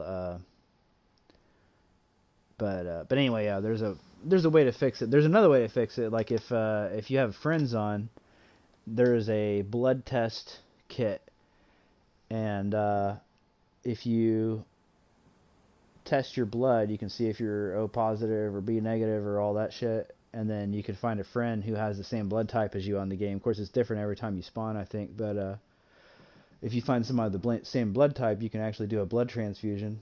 But yeah, or you can just wait it out, or you can do that IV starter kit and get that one stuff, whatever it's called, just like that clear stuff, whatever it's called, saline, yeah. But yeah, anyway, I'll be right back.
I still got yellow blood pressure, huh? Well, it's still mighty black and white looking. Alrighty. I switched podcasts because, I don't know, they were, not holding my attention very well for some reason. I heard this one before, but I don't remember what all it was saying now, but I don't know if you've heard this stuff before, but, it's Graham Hancock, and I guess he's an English author and journalist, well known for his books such as Fingerprints of the Gods, Magicians of the Gods. I don't know. I'm still trying to figure out how much of what this guy says is legit or not. But I guess for years and years, like he's been doing this for like 10, 20, 30 years, I don't know how long, like a long ass time. Like I remember seeing this dude when I was like a teenager. But he was considered fringe science, like entirely, like everything, like all the mainstream scientists and stuff were like saying that everything he said was like a bunch of bullshit. But I guess recently a lot of the stuff that he was saying, some of his main points that he was trying to get across, I guess, that people were making fun of him for, have recently been proven to be true. So that doesn't mean everything he says is true, and definitely everything he says isn't true, because he gets a little bit, well, like as the scientists refer to it, woo-woo, definitely with some of his comments. So I definitely don't believe everything he says, because he seems a little bit like off the deep end on some of the stuff he says. But I guess on some of the archaeological stuff, it's still interesting. I'm still trying to figure out what it all might mean. But I mean, it could be aliens, which is basically what he's trying to say. But it could be other things too. So I don't know. I'm still sort of trying to figure him out. But I was trying to remember what all this said. But sort of interesting though, because it's like there's a lot of stuff being covered up about archaeology and stuff basically, and some of that's been proven now. Some of the stuff he said was different than what mainstream said it was, has been shown to be true now. But yeah, I gotta plug my phone charger back in. And boom, we're live. Hang on real quick. Plug my phone charger already died on me again somehow. I guess because I'm podcasting. Or playing a podcast while I'm charging. Ugh.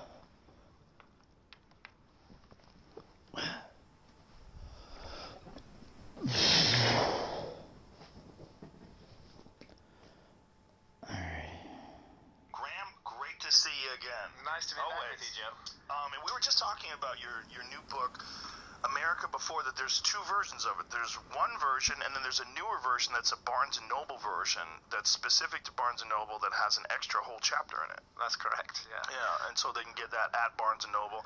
I'm just trying to keep bookstores alive, man. They're on the way out. I think it's really important, and that's one of the reasons that I did this, because I had finished the book, and then Barnes & Noble came to me through my publishers and said they would like to do a special edition of the book, but in order to do that I needed to write them some extra material, and I had a lot of material that I hadn't put in the book, and I thought, well, this is an opportunity to put that out there. Beautiful. So if people want that, it's a little bit different, and there's a small gold square. Okay, so first of all, my website, grahamhancock.com, has a page about America Before, and the link to the Barnes & Noble edition is there, as well as the link to the standard edition, which is on Amazon and iTunes and all kinds of other places. So grahamhancock.com and the America Before page, the link to the Barnes & Noble edition is right there. All right, there it is. So, how is this? Before we even get into the book, what is it? Go to Talks and Events. Okay, we're on the Graham Hancock website. No, go to books. Go to books. Go to America Before. Bam. Bam. There it is. Go to United States. You can see Amazon, Barnes, and there's Barnes & Noble. Special edition. Special edition. Click on there. There you go. And then the ebook as well. The ebook is available. The audiobook, which I read myself, is available there. Then if you scroll down, oops, that shouldn't be there. It's damn pop-ups. Damn Sons pop-ups. of bitches. I am so happy you read it yourself. I get angry when someone else reads someone who I'm like, come on, he can talk.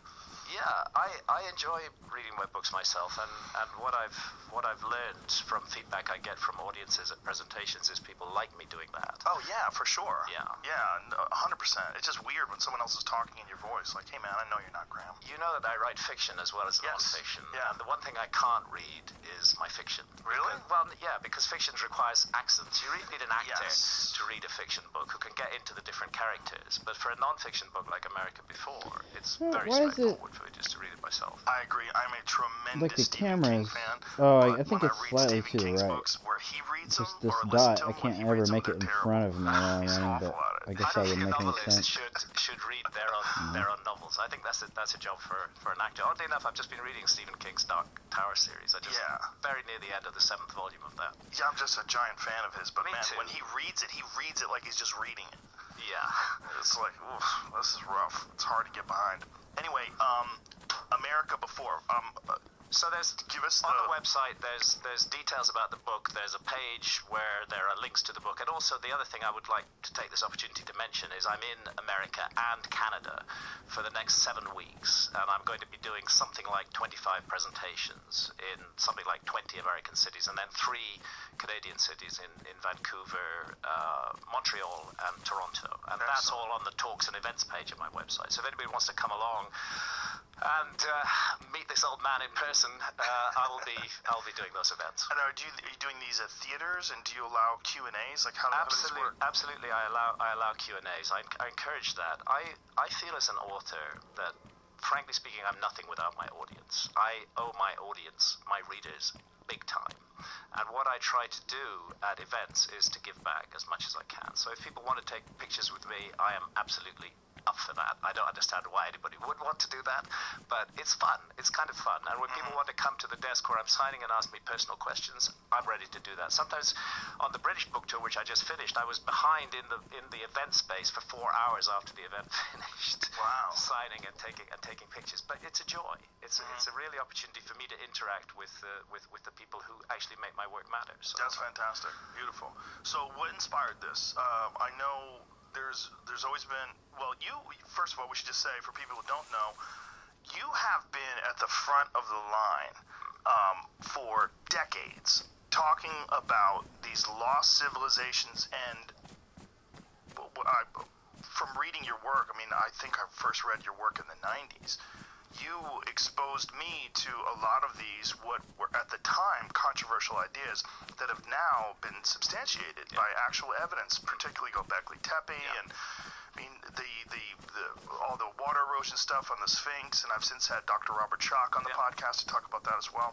But all this stuff was at one point very controversial, and now far less. Yes. I mean, whatever traditional academics and traditional historians that are trying to, I guess as archaeologists, that were trying to resist, they've let go a lot of that. They've had to with things like Göbekli Tepe. They've had to because the evidence has overwhelmed them. And Göbekli Tepe is an excellent example. Prior to the discovery and excavation of Göbekli Tepe, which is a site in Anatolia in Turkey, it was the very firm view of archaeologists that there had been no megalithic architecture anywhere on Earth. And when I say megalithic, I mean literally big stones, stone circles, huge constructions, nothing like that before at the very, very earliest 6,000 years ago.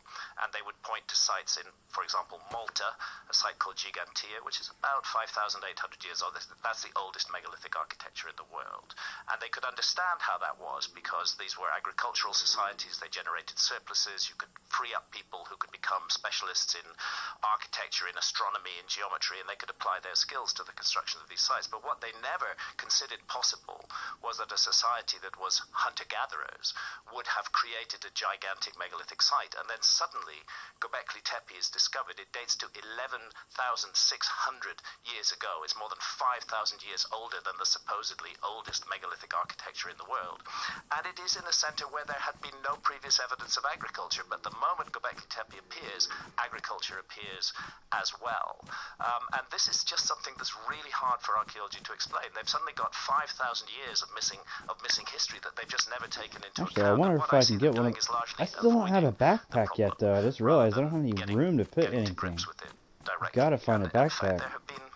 There have been a great number of changes gonna head in to the last sun. 20 years, which I don't know. have See what that worked does. generally in favor of the arguments that I've proposed. Well, I'm so happy for you because I know that for a long time you were out there on your own with a lot of these theories. Very, very much so, and also subjected to the most blistering and deeply unpleasant criticism from the archaeological fraternity and from their friends in the media, like how dare this journalist propose that history might be different, or that we might have a forgotten chapter in the human story. It was regarded almost as offensive that I would put this material out there, and archaeologists felt it was their responsibility to show the public that I was full of shit, and that was the whole way my work was greeted, and to a certain extent still is greeted by archaeologists. But things have changed.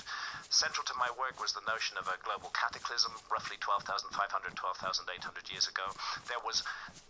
It made sense to me in 1995 when I wrote Fingerprints of the Gods, but there was no compelling evidence for a global cataclysm then.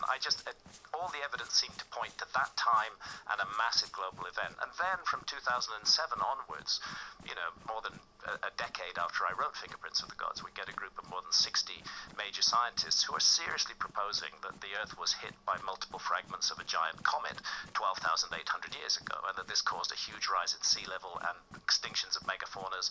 They are not saying that it also wiped out a lost advanced civilization of prehistory.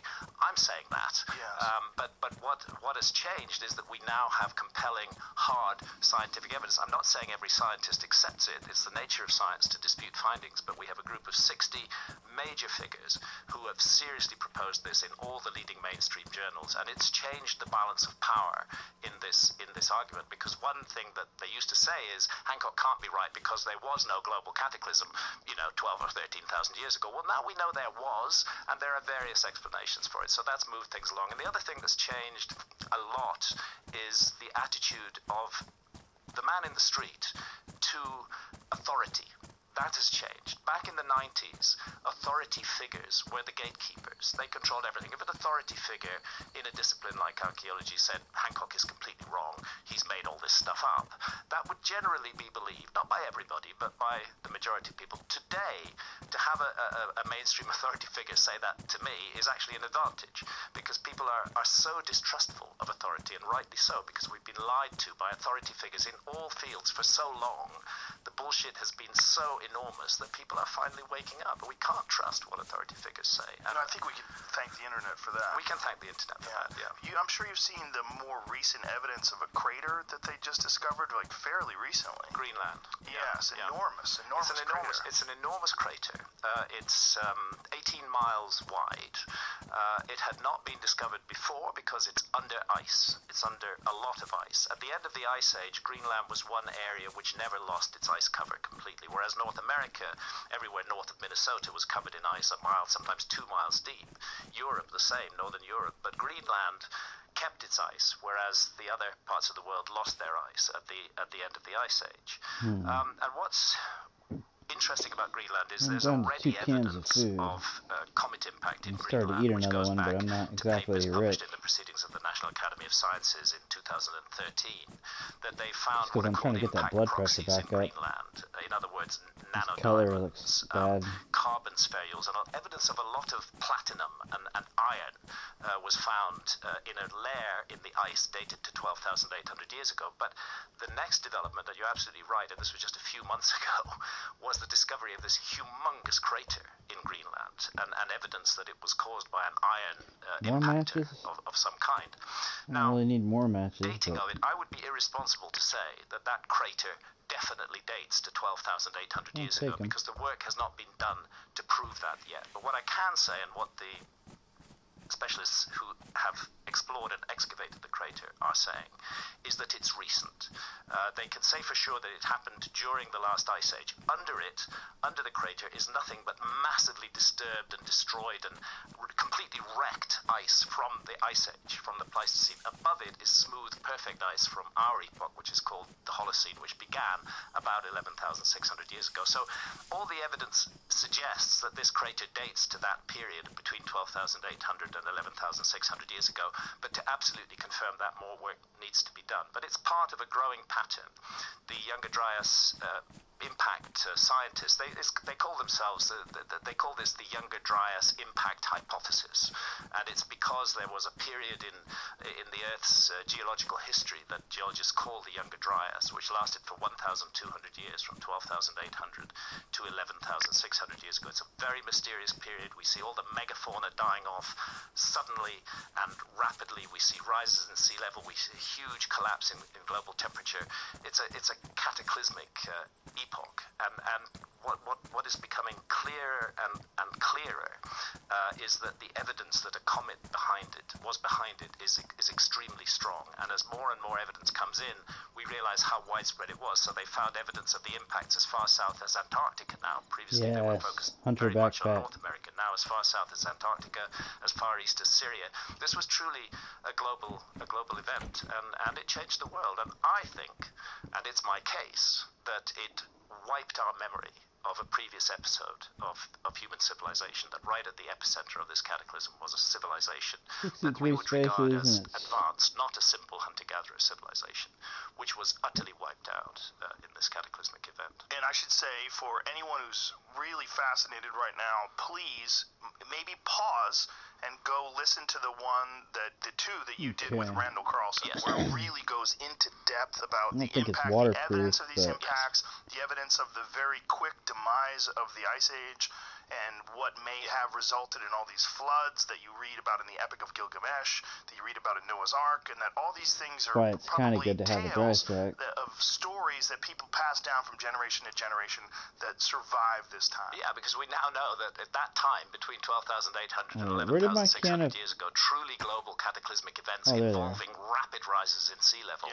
did occur, and suddenly the worldwide tradition of a global flood stops being just a myth and starts being a memory, an account of real events. It's been my privilege to work very closely with Randall Carlson. Yeah, Randall is absolutely amazing. He is a total genius. He's also a gentle giant and such a kind, generous, spirited person. It's a joy to work with him, and every minute spent with him is an education. I had the privilege of traveling across the Channel Scablands in Washington State with Randall, and seeing things through his eyes really opened my eyes to the scale of this disaster. I want to use my splitting axe to fight, but not if I can't fix They it. just look odd sitting there in the landscape, but when you really consider how they got there, that they got there in icebergs the size of oil tankers, that were carried on floods that were at least 500 up to 1,000 feet deep, that were tearing through the channeled scablands, literally ripping the landscape apart.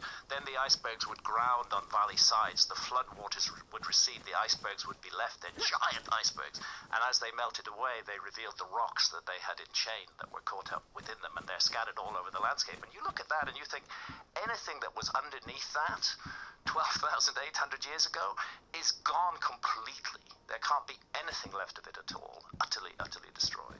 And I would encourage people that are interested in this to please watch the YouTube videos of it, because Randall provides all sorts of video and photographic evidence. Yeah, it's funny though. This guy discovered stuff about floods destroying a lot of stuff it's really 12,000 and some years ago, and then people who believe in the Bible are like, oh look, it's Noah's flood. It's like, no, that happened like 4,000 years ago or something like that, not 12,000.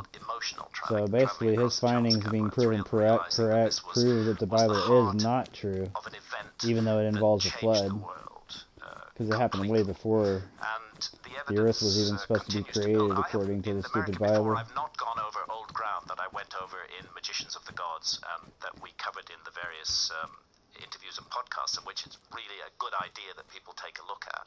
But what I have done is added the new information published since 2015, which further supports the Younger Dryas impact hypothesis and the notion that multiple fragments of a giant comet hit the Earth and created an absolute global catastrophe.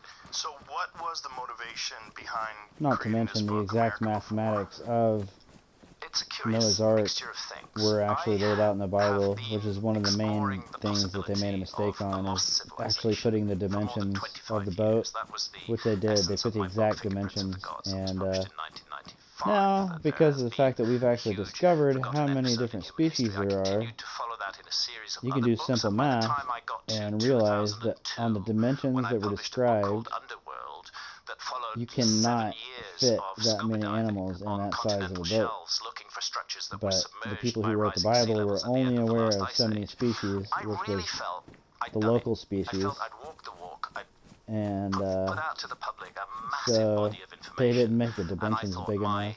role in this The thing is would have had to over, been like and I 100 can fucking breathe a times sigh of bigger, relief because it's hot in this basically. particular kitchen, And then it and wouldn't I even can have go made do any something sense, else. And because I ended up writing a book about psychedelics. I you ended get up into writing insects and supernatural meetings with the ancient teachers of animals that mankind eat about each the role of other, psychedelics in the origins animals of that the need human to story. eat each But other in then order to survive. You new couldn't have just brought information started two, to come out because that touched on the lost the lions civilization would have had to idea, eat and I couldn't other just stand by animals, and ignore and then that there wouldn't have been information. two That's anymore, why I published Magicians of the and Gods shit in like that. But 2015.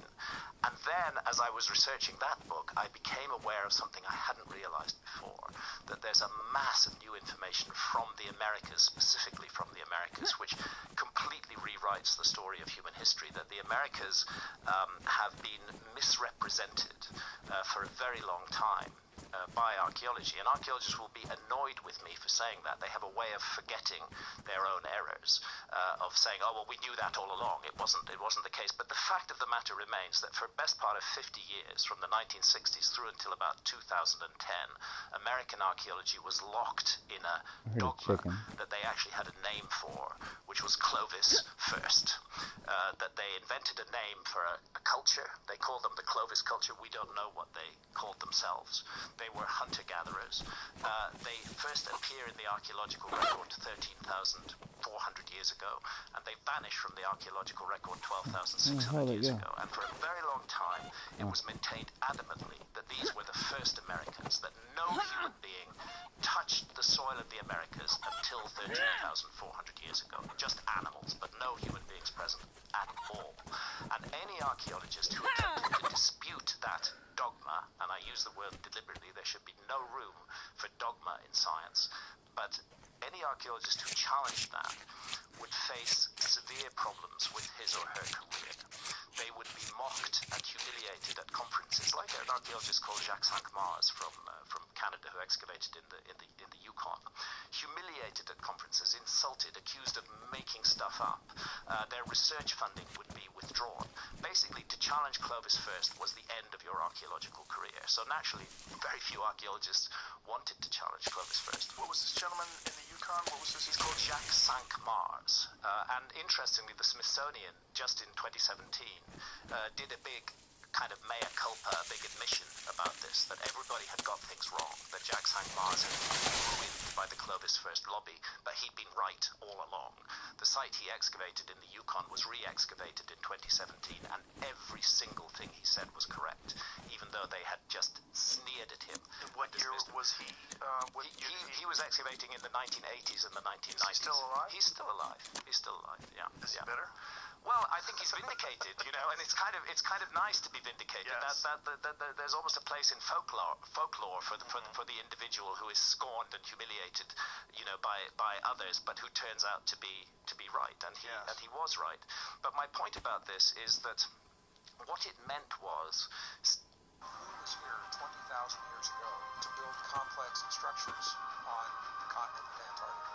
If the pre-Adamites existed, and Antarctica was their base where they built powerful pyramids to affect the planet, how would revealing this now affect the world we live in today? We need to understand. It's playing advertisements from a YouTube channel called Gaia. You don't want to get on that channel. That Clovis was first, that the oldest dates were That's way off 13,400 the years deep ago. end. There seemed to be no None of logic it's to got any archaeologists science in behind digging it. deeper. You know how it is Well, with most of it archaeology, doesn't. that the upper levels are the youngest, and the deeper you go, the older it gets. That's why we say upper Paleolithic for the late Ice Age and lower Paleolithic for the late Stone Age and lower for the older Stone Age. And the feeling was no need to dig below the Clovis layer, because we already know that there were no human beings there before that. And then a few archaeologists, I mentioned Jacques Cinq-Mars, but another is Al Goodyear from the University of South Carolina, who excavated a site called Topper in South Carolina. Now Topper is an incredibly rich Clovis site. It's full of their tools, their points. They made these special flint points that were used as arrowheads and spears. A great Clovis site. He finished excavating the Clovis level, and then he did something that Where's was the supposed chicken not to go? be done. He decided to dig Isn't it a deeper. stupid dry And he sack? carried on digging down, and there was a layer of about 1.5 meters of barren soil, and then beneath that, more human artifacts. And they finally date those back to more than 50,000 years ago. And then in 2017, published in Nature, by Tom Demaray, who's the chief paleontologist at the San Diego Natural History Museum, and a bunch of other very high-level paleontologists, published in Nature magazine, evidence for human presence in North America 130,000 years ago. Now, this has really put the cat amongst the pigeons. Now, if humans were present in North America 130,000 years ago, and archaeologists have been telling us for 50 years that they were only present from 13,000 years ago, that's 10 times as long that we've had humans in North America capable of doing stuff, and the archaeological dogma has prevented any search for what they were doing until very recently. What was the evidence from 130,000 years ago? Okay, so it's not the, let me be clear about this, because this is something that is often misrepresented in my views. It is not the evidence for an advanced civilization that we find 130,000 years ago in America. The evidence that we find is evidence for human presence, and what they were doing was very much Stone Age stuff. It's a mastodon. It's a mastodon skeleton that was excavated. It was actually found by accident during road construction near San Diego. And an archaeologist was attached to the road construction crew and immediately stopped construction, and they investigated it thoroughly.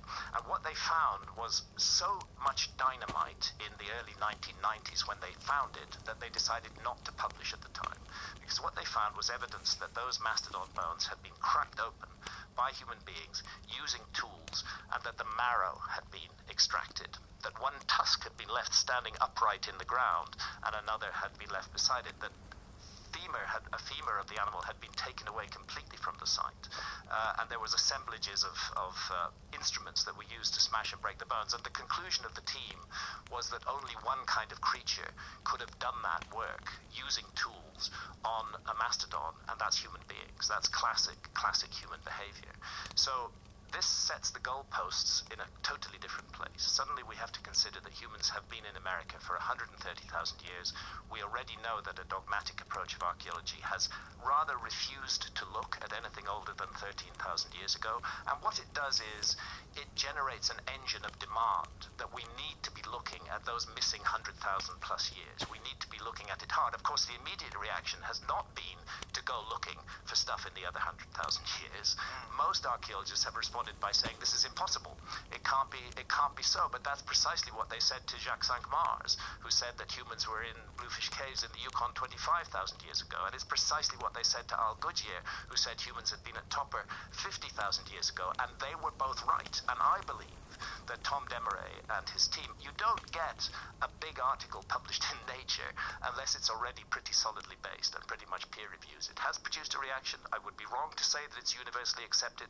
It's very much challenged, but it's intriguing. Can be hung from the belt. The challenge fundamentally comes from we archaeologists know Maybe I don't have that a there were belt. no human beings in the Americas that far back. To put it in perspective, it's about 60,000 years before the first evidence of human beings in Europe. It's about 60,000 years before the first evidence of human beings in Australia. And this is just evidence of the first human beings. Yes. We have to point out how difficult it is to find evidence. It's extremely difficult to find. You know, sometimes we imagine that archaeologists are working with masses of skeletal material. No, they're not. They're not. I mean, this is one of the ironies. The whole Clovis first dogma, you would think that they had masses of material to work with. They did have the tools, but in terms of skeletal remains, just one. Just one single skeletal remain from that period. One of the things that Michael Shermer had sent me was this dispute that perhaps the bones had been cracked open by the excavation material. Yeah, by the excavation machines. I saw Michael's email last night, and I appreciate that Michael wants to continue to engage with this subject, and that's his job. He's a professional skeptic, and it's his role to do so. But what he misses out, it's true that a new paper has been published, which raises questions over the what's called the Cerruti Mastodon site, which is the site that Tom Demaray at San Diego Natural History Museum excavated. And what's interesting, since Michael took the trouble to write the questions, can I just read you something that I responded to on this. Sure. Which is that Just to the microphone. yeah. Basically, this paper was in no way a refutation of the original paper in Nature. As a matter of fact, the gentleman who wrote that paper never even looked at the archaeological remains that are now in the San Diego Natural History Museum. What he based it on is reference, I'm quoting from the abstract of the paper itself, reference to a freeway right-of-way map and construction plans, contemporary road building practices, and worksite photographs available on the internet. In other words, the site was not visited. They simply looked at secondary references. They did not look at the archaeological material, and they ignored the entire argument of Tom Demeray and his colleagues, who had already addressed that issue. They didn't look at the bones? They did not look at the bones. When you break a fresh bone, it has a characteristic kind of spiral fracture that does not happen when you break a fossilized bone. And Tom Demeray and his team specifically ruled out road-making machinery as responsible for this breaking pattern, because they actually carried out experiments on modern elephants, deceased elephants, and they broke their bones, and the kind of fracture that you get in a fresh green bone is completely different from the kind of fracture you get in a fossilized bone. So unfortunately, this paper pays no attention to that. It just looks at road plans and says there was road work there, it must have been done by road work. I think it's very sloppy, very weak, and it's certainly not the answer. We can expect ongoing debate, and that is healthy, but this is not a strong case at all. So this points to the first evidence that we found. And is there any effort underway to try to uncover more evidence that, from a similar time? Well, I'm going to cite Tom Demeray, the chief paleontologist at the San Diego Natural History Museum. That's what he would like to see.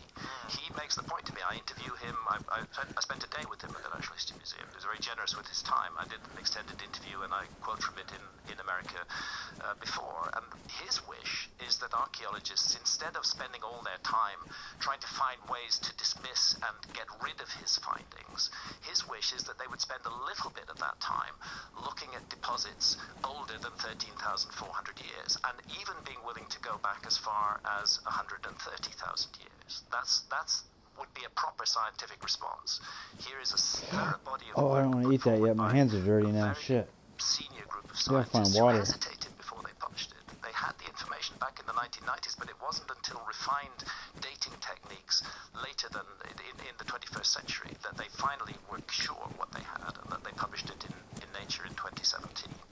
It's an important study, and I think what's going to happen is that we're going to find much more evidence of a very ancient human presence in the Americas, and that's what Tom Demeray thinks as well.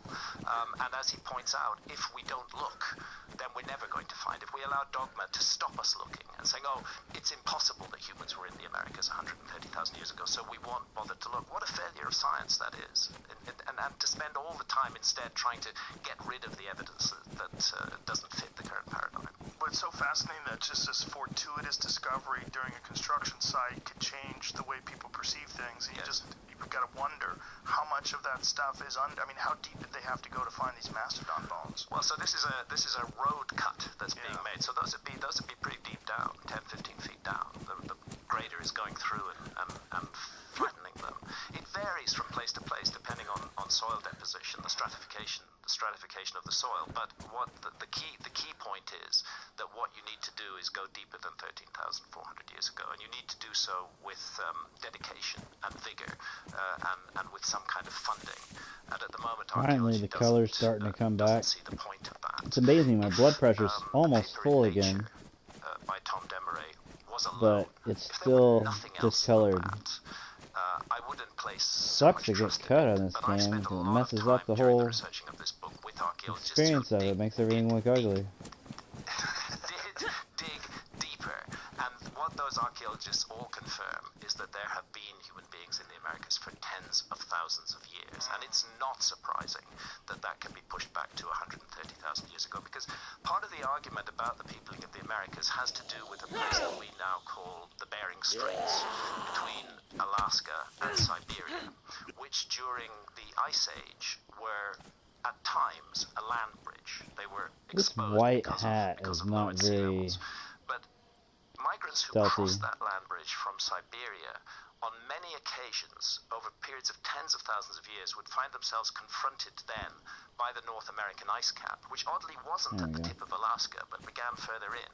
So there was living space in a bit of Alaska, but you couldn't get through the ice mountains. These literally ice mountains, 2 miles deep, covering the whole of North America, I hear and goats, preventing but access to the I unglaciated really need to find parts water. of America.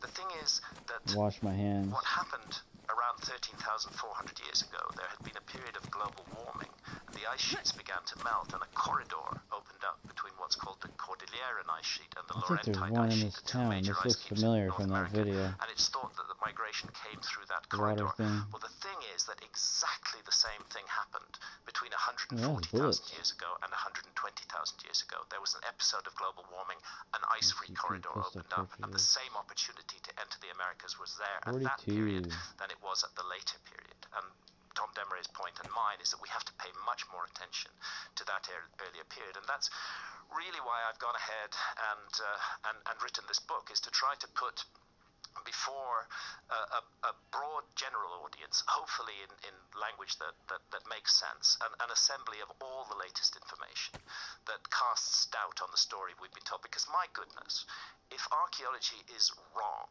about the story of the peopling of the Americas, if it's radically wrong, as it now appears to be, then our whole understanding of human history has to change. It's not just the history of the Americas, it's the history of the entire world. It has been an absolute article of faith amongst archaeologists that civilization began in the old world.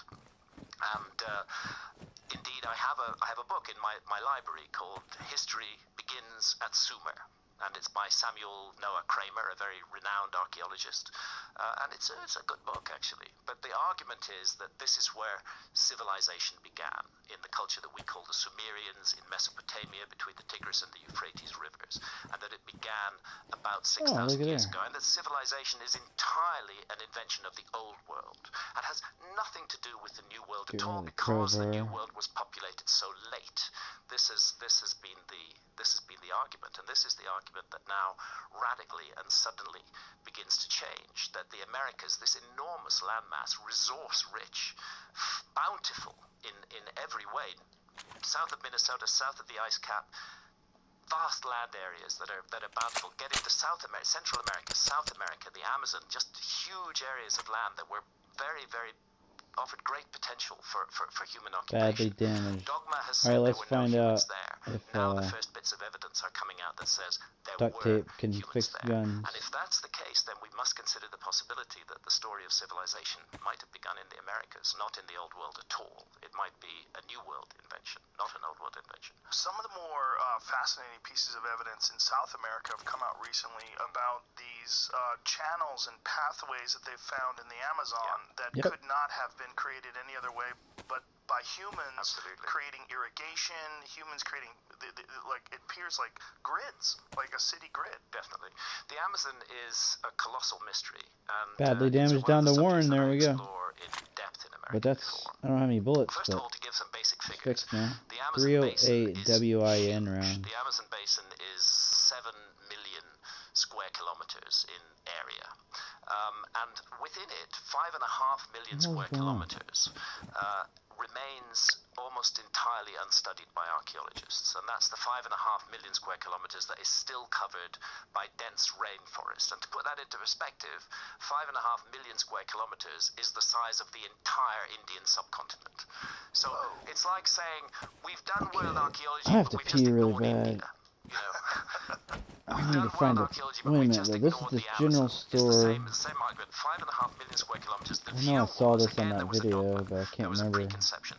Human beings couldn't have flourished in the Amazon. It's not a resource-rich area. The soils are poor.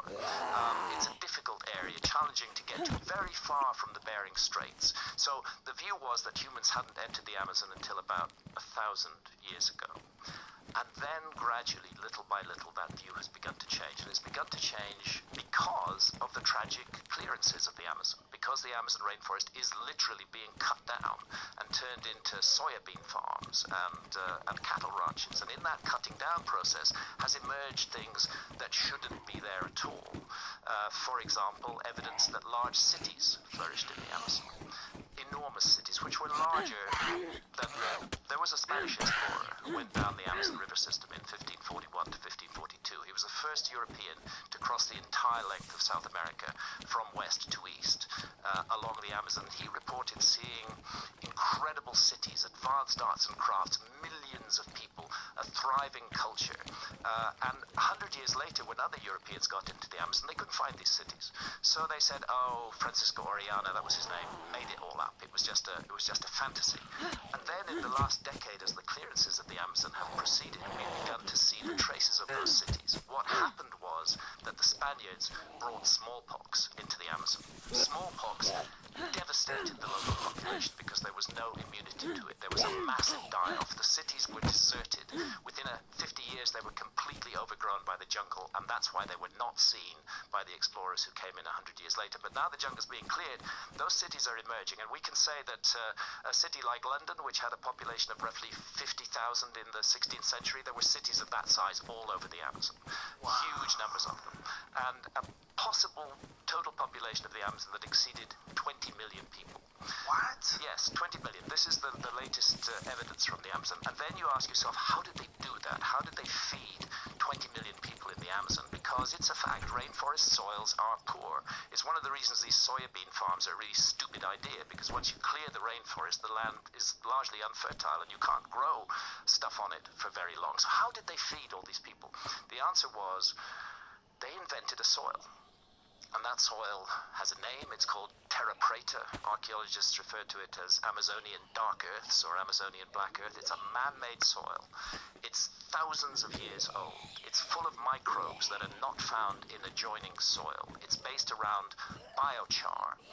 And you can take a handful of 8,000-year-old terra preta and you can add it to barren soil, and that soil will instantly become fertile.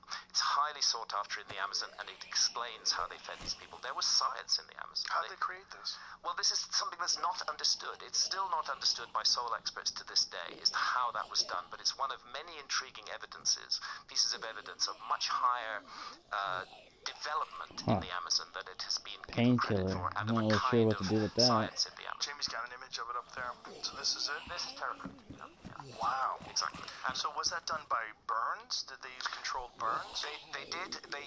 One way that it was achieved was to do wet burning of middens. They would be burned and smolder. They wouldn't burn fiercely, which just produces charcoal. They would burn and smolder, and that what is called biochar would result, and that's part of the fertility of the soil. But the mystery is the microbial content of this soil, which is completely different from the microbes in neighboring soils, and that remains unexplained. So, what are the theories? Composting, some sort of advanced composting? Yes, some sort of advanced composting. But again, what has not been explained is the microbial content of these soils. So there first of all is an issue of how two things: how large populations get fed in the Amazon, and evidence that there was a culture in the Amazon that was capable of surgical gloves on now. I wonder if that covers up the blood. That it could support large populations with the invention of terra preta. Secondly, new evidence previously not recognized. The Amazon is basically a garden.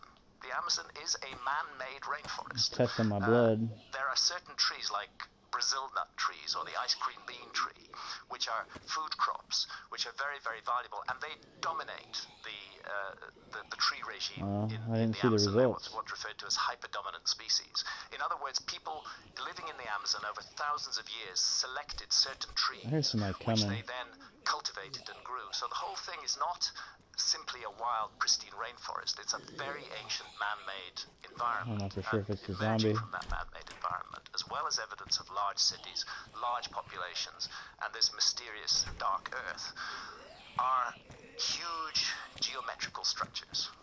And again, I go into this at length in America before because I love this mystery. We have in the UK structures that are called henges.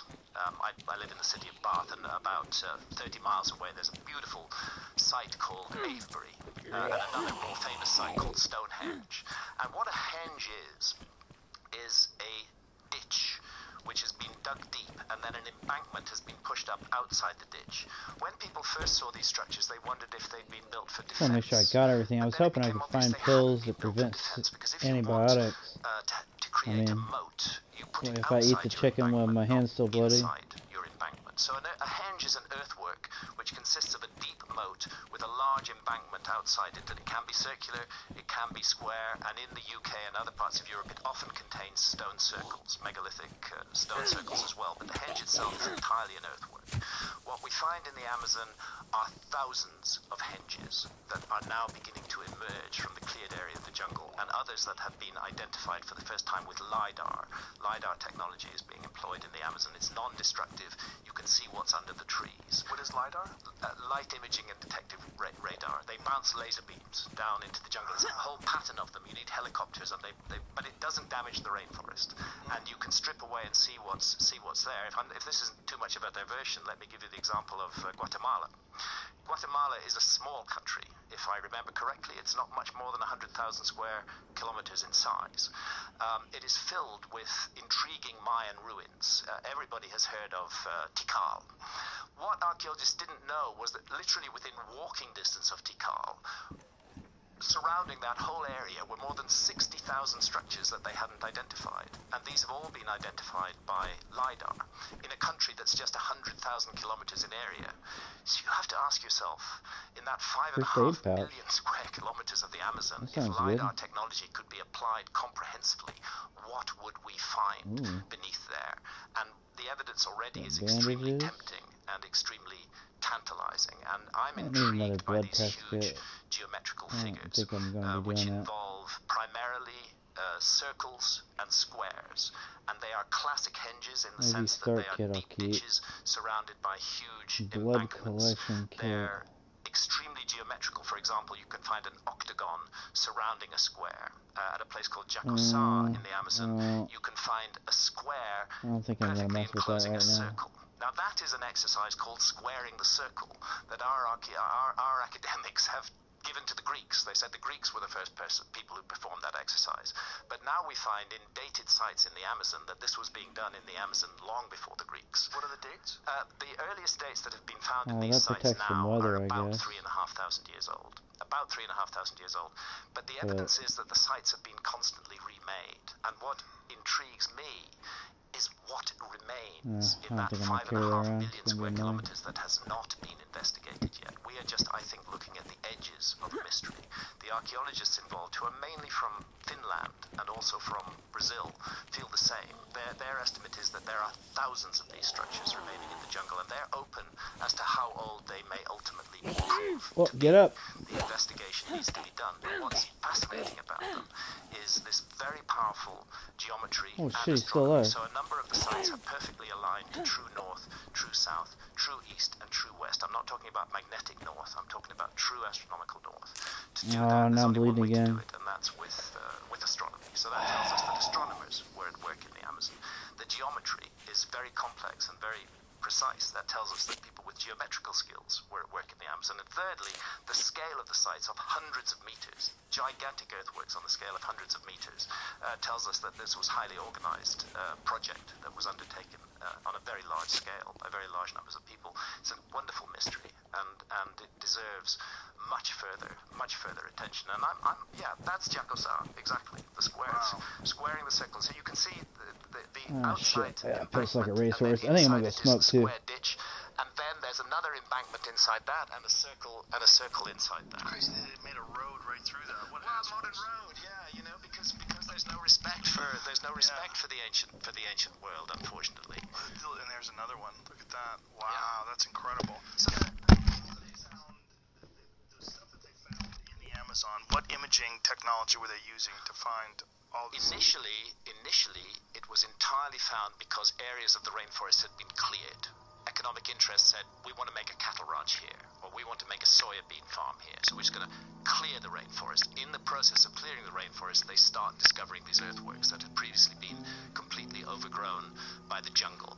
Then the next step was to say, what can we do to find out more about this? Obviously, they don't want to destroy more jungle, and luckily we have a technology which is LiDAR, as I mentioned, which uses radar. And using LiDAR, they've been able to identify many more of these sites. And then to get to without destroying the jungle, and to begin excavations on them, and to find that they go back, in the cases of the ones that have been explored so far, at least 3,000 years. This is an intriguing development, completely unexplained in our understanding of the Amazon, and what it suggests is a heritage of extremely ancient knowledge. You don't wake up one morning and, create a perfectly geometrical square or circular earthwork that's perfectly aligned to true north and south, east and west on an enormous scale. There has to be a background to that. There has to be a reason for doing it, and the evidence is none of these sites were lived in. There's no habitation refuse found in them whatsoever. We don't know what they were used for. I make the case in America before that they're connected to a system of ideas which is found all around the world, which is to do with death and the afterlife destiny of the soul. And I go into the issue of ayahuasca in this book because, first of all, ayahuasca is itself another example of Amazonian science. As you and I and many of the listeners and viewers know, the active ingredient of ayahuasca is DMT, dimethyltryptamine. But dimethyltryptamine is not normally accessible through the gut. We have to smoke it or vape it to get that rocket ship to the other side of reality. And the journey lasts, 10, 12 minutes, not much more than that, sometimes quite a lot less.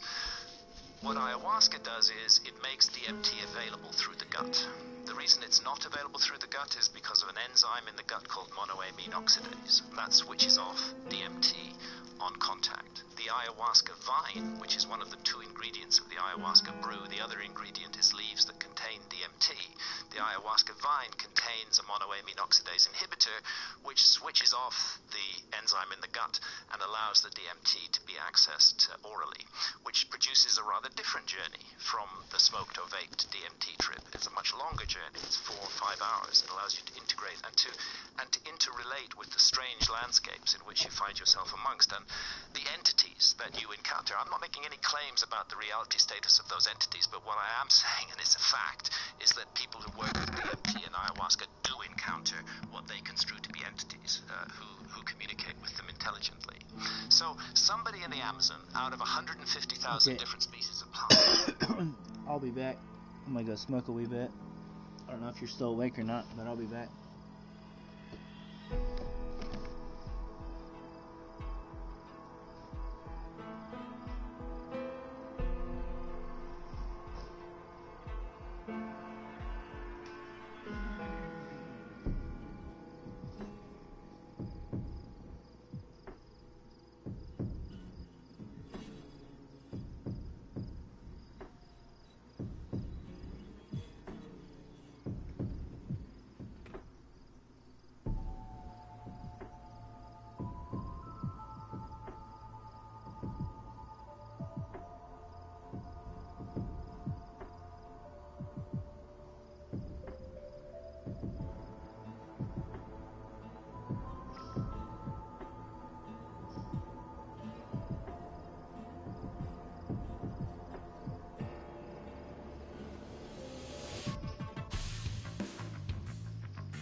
Meow.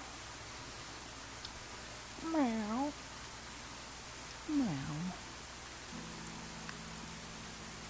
Meow. Meow. Meow. Meow.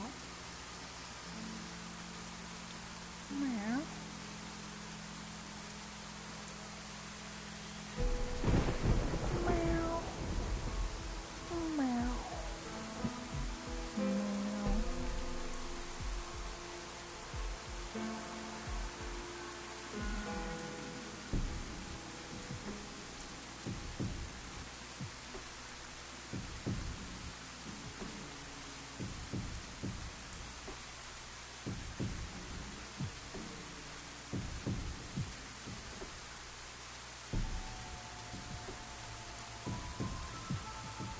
Meow. Meow. Meow.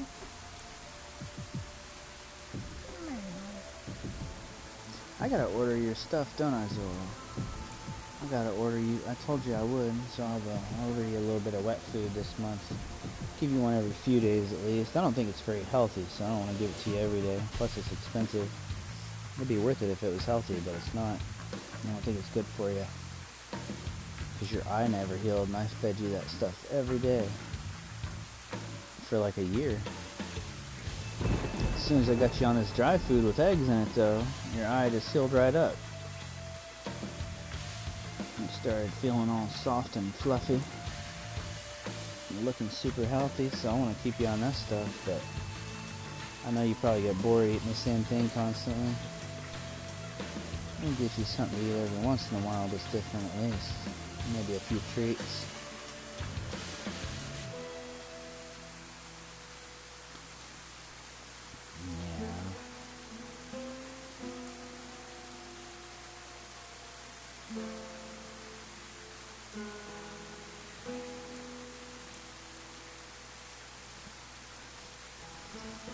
Uh-oh, I forgot my drink.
Checking in on you. Just checking in on you. Hey, guess what? My recorder's gonna run out of fucking batteries in a goddamn 5 minutes. Ah, Jesus Christ. And for some reason, as amazing as this Olympus LS100 is, you cannot charge and record at the same fucking time. So, Bill, you gonna bitch about technology again? Yes, I am.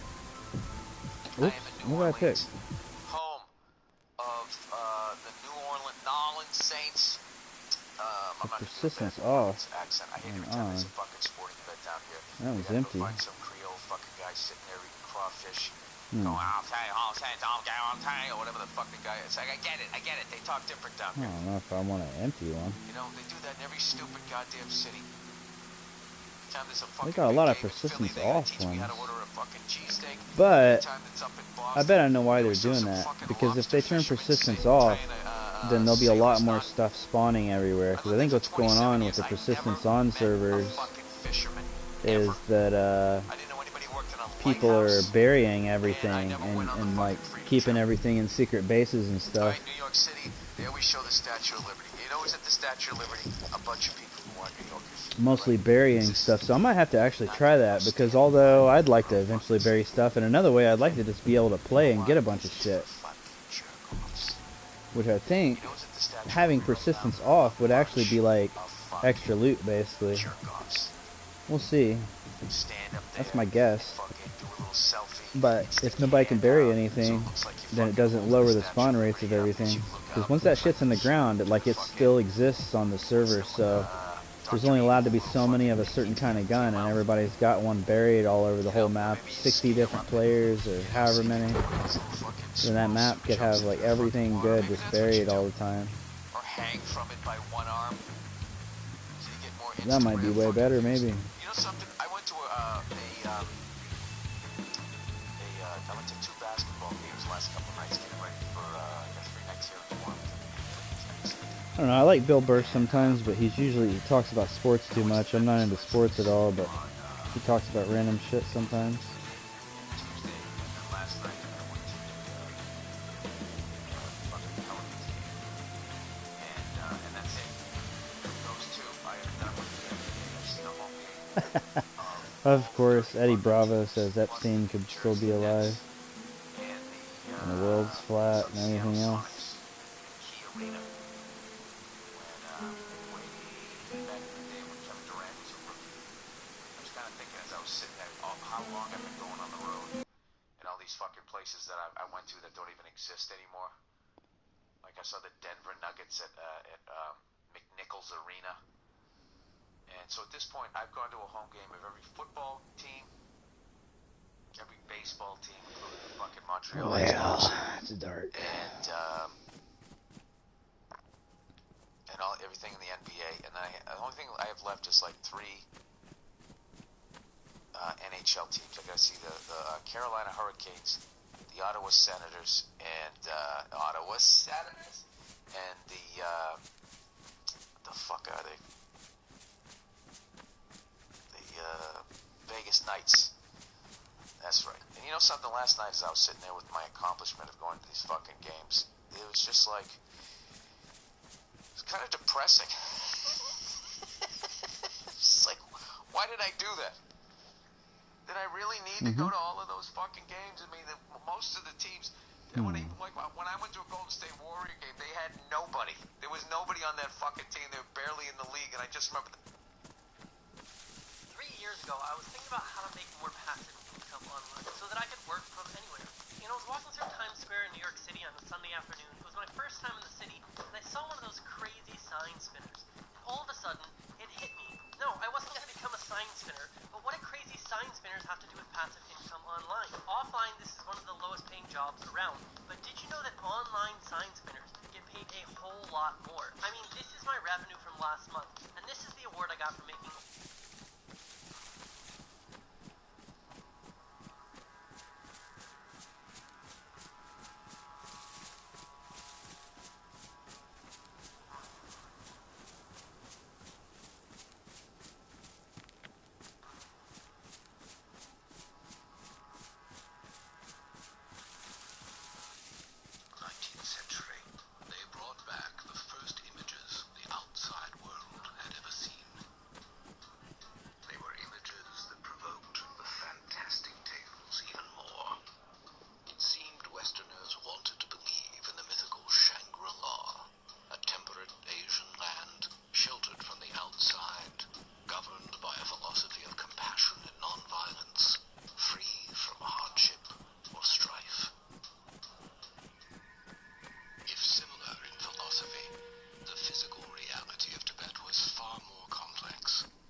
Vajrasambhava succeeded by blending these beliefs with the teachings of the Dharma, or Buddhist scriptures.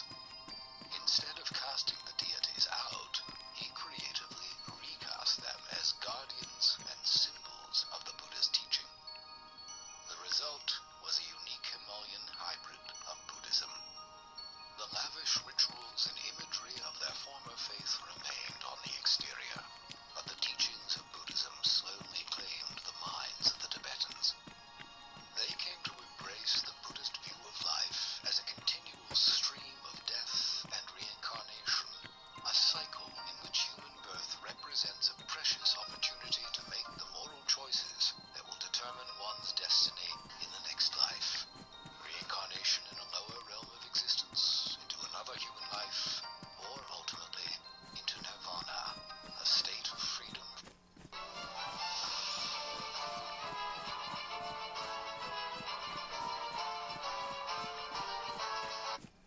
From the suffering of physical existence.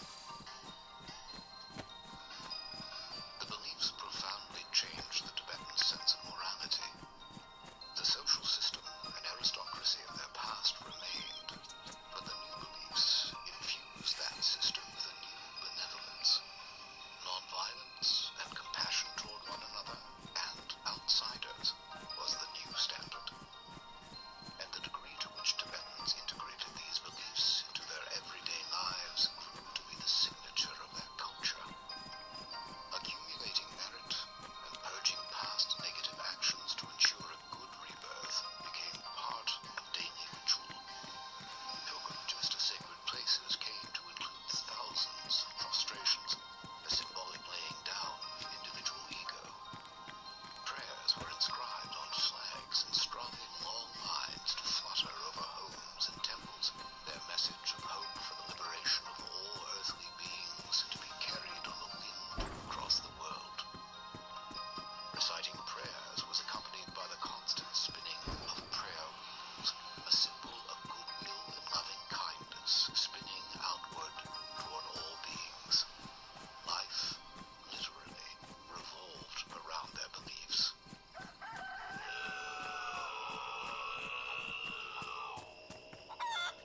As a community, they sponsored monasteries for the study and practice of Buddhist teachings. These vast structures were homes for tens of thousands of monks and nuns, publishing centers for all Tibetan society, and libraries for ancient texts. Unlike the more ascetic forms of Buddhism, the Tibetan version embraced the arts and sciences as tools toward understanding the infinite. Drama, music, art, astronomy, philosophy, and medicine were all taught at the monasteries. At the height of Tibetan civilization, the monasteries numbered over 6,000, with 1 in every 6 Tibetans becoming part of monastic life. Study began in the earliest years. Earning the equivalent of a doctoral degree could demand 20 years or more.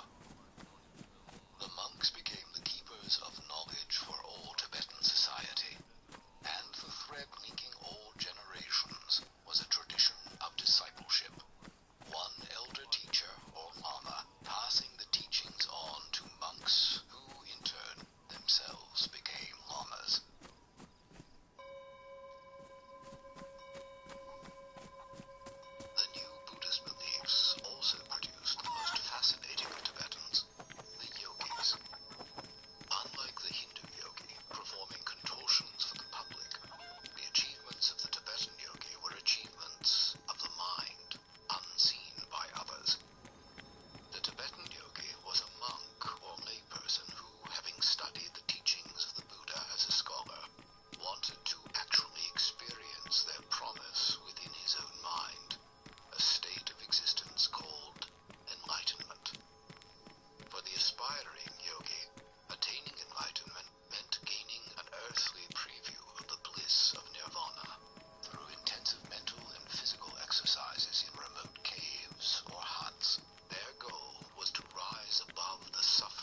standard theory of mind, for there is no doubt that we attribute mental states to the actors on the screen. We make all the judgments that the standard theory of mind requires, but this does little to establish our sense of self. Indeed, it is difficult to find a situation in which we feel less self-conscious than when sitting in a darkened theater watching a film, and yet we are contemplating the beliefs, intentions, and desires of other people the entire time. Ramachandran and others have noted that the discovery of mirror neurons offers some support for the idea that the senses of self and other may emerge from the same circuitry in the brain. Some people believe that mirror neurons are also central to our ability to empathize with others, and may even account for the emergence of gestural communication and spoken language. What we do know is that certain neurons increase their firing rate when we perform object-oriented actions with our hands, grasping, manipulating, and communicative or ingestive actions with our mouths. These neurons also fire, albeit less rapidly, whenever we witness the same actions performed by other people. Research on monkeys suggests that these neurons encode the intentions behind an observed action, such as picking up an apple for the purpose of eating it versus merely moving it, rather than the physical movements themselves. In these experiments, a monkey's brain seems to represent the purposeful behavior of others as if it were engaging in this behavior itself. Similar results have been obtained in neuroimaging experiments done on humans. Some scientists believe that mirror neurons provide a physiological basis for the development of imitation and social bonding early in life, and for the understanding of other minds thereafter. And it is certainly suggestive that children with autism appear to have diminished mirror neuron activity in proportion to the severity of their symptoms. As is now widely known, people suffering from autism tend to lack insight into the mental lives of others. Conversely, a longitudinal study of compassion meditation, which produced a significant increase in subjects' empathy over the course of 8 weeks, found increased activity in one of the regions believed to contain mirror neurons. It may be that an awareness of other minds is a necessary condition for an awareness of one's own. Of course, this does not suggest that the feeling we call I will disappear when we are alone. If our knowledge of self and other is truly indivisible, our awareness of others may be internalized early in life. In psychological terms, this certainly seems a plausible way of describing the structure of our subjectivity. All parents have seen their children put their growing powers of speech to use by maintaining running monologues with themselves. These monologues continue throughout life as though they were, in fact, dialogues. The resulting conversation seems both strange and unnecessary. Why should we live in relationship to ourselves, rather than merely as ourselves? Why should I and me be keeping each other company? Imagine that you have lost your sunglasses. You search the house up and down, and finally you spot them lying on a table where you had left them the day before. No.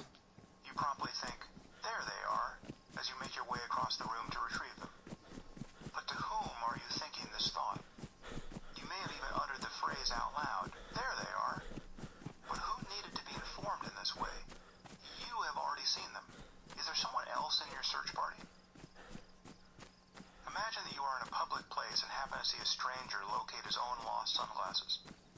He exclaims, as you might, there they are, and snatches them from the tabletop. A twinge of embarrassment often passes through all parties in such moments. But when the utterance is confined to a short phrase and occasioned by such an innocuous event, the speaker has done nothing out of the ordinary, and bystanders are not yet gripped by fear. Imagine, however, if this person continued to address himself out loud. Where did you think they were, you idiot? You've been wandering around this building for 10 minutes. Now I'm going to be late for my lunch with Julia, and she's always on time. The man need not speak another word to secure our eternal mistrust of his faculties. And yet the condition of this person is no different from our own. These are precisely the thoughts we might think in the privacy of our minds. Hello? We've seen that the sense of self is logically and empirically distinct from many other features of the mind with which it is often conflated. In order to understand it at the level of the brain, therefore, we need to study people who no longer experience it. As we will see, certain practices of meditation are very well suited to research of this kind. Penetrating the illusion. As a matter of neurology, the sense of having a persistent and unified self must be an illusion, because it is built upon processes that by their very nature as processes are transitory and multifarious. There's no region of the brain that can be the seat of a soul. Everything that makes us human, our emotional lives, capacity for language, the impulses that give rise to complex behavior, and our ability to restrain other impulses that we consider uncivilized, is spread across the entirety of the cortex and many subcortical brain regions as well. The whole brain is involved in making us what we are, so we need not await any data from the lab to say that the self cannot be what it seems. The sense that we are unified subjects is a fiction, produced by a multitude of separate processes and structures of which we are not aware and over which we exert no conscious control. What is more, many of these processes can be independently disturbed, producing deficits that would seem impossible if they were not so easily verified. Some people, for instance, are able to see perfectly, but are unable to detect motion. Others are able to see objects and their motion, but are unable to locate them in space. How the mind depends upon the brain, and the manner in which its powers can be disrupted, defies common sense. Here, as elsewhere in science, how things seem is often a poor guide to how they are. The claim that we can experience consciousness without a conventional sense of self, that there's no rider on the horse, seems to be on firm ground neurologically. Whatever causes the brain to produce the false notion that there's a thinker living somewhere inside the head, it makes sense that it could stop doing this. And once it does, our inner lives become more faithful to the facts. How can we know that the conventional sense of self is an illusion? When we look closely, it vanishes. This is compelling in the same way that the disappearance of any illusion is. You thought something was there, but upon closer inspection, you see that it isn't. What doesn't survive scrutiny cannot be real. The classic example from the Indian tradition is of a coiled rope mistaken for a snake. Imagine that you spot a snake in the corner of a room and feel an immediate cascade of fear. You then notice that it isn't moving. You look more closely and see that it doesn't appear to have a head. Suddenly you spot coiled strands of fiber that you mistook for a pattern of scales. You move closer and you can see that it's a rope.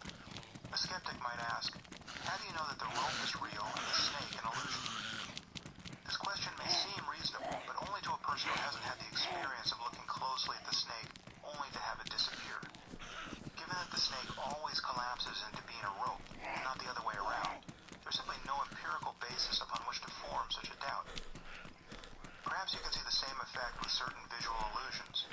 It certainly looks like there's a white square superimposed upon 4 black circles, but when you look closely at the image, it becomes clear that there are only 4 partial circles. The square has been imposed by our visual system, whose edge detectors have been fooled. Can we know that the black shapes are more real than the white square? Yes, because the square doesn't survive our efforts to locate it. Its edges literally disappear. A little investigation, we see that its form has been merely implied. In fact, it's possible to look closely enough at certain visual illusions to banish the effect altogether. But what can we say to a skeptic who insisted that the visual illusion is just as real as the lines that are actually on the page? This is not necessarily a matter of debating third-person facts. It's a matter of looking more closely at experience itself. In the next chapter, we will see that the illusion of the self can be investigated and dispelled in just this way.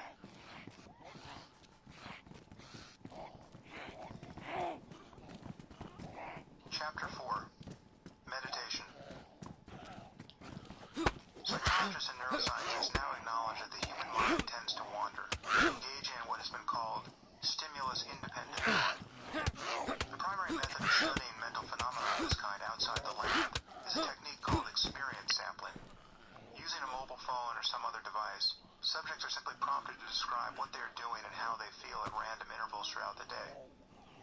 One study found that when asked whether their mind was wandering, that is, whether they were thinking about something unrelated to their current experience, subjects reported being lost in thought 46.9% of the time. Anyone who is trained in meditation will know that the true figure is surely higher, especially if we count all the thinking that, while perhaps superficially related to the task at hand, nevertheless constitutes an unnecessary distraction from it. As unreliable as such self-reports must be, this study found that people are consistently less happy when their minds are wandering, even when the contents of their thoughts are pleasant. The authors concluded that, quote, a human mind is a wandering mind, and a wandering mind is an unhappy mind, end quote. Anyone who has spent time on silent retreat will agree. The wandering mind has been correlated with activities in the brain's midline regions, especially the medial prefrontal cortex and the medial parietal cortex. These areas are often called the default mode or resting state network because they are most active when we are just biding our time, waiting for something to happen.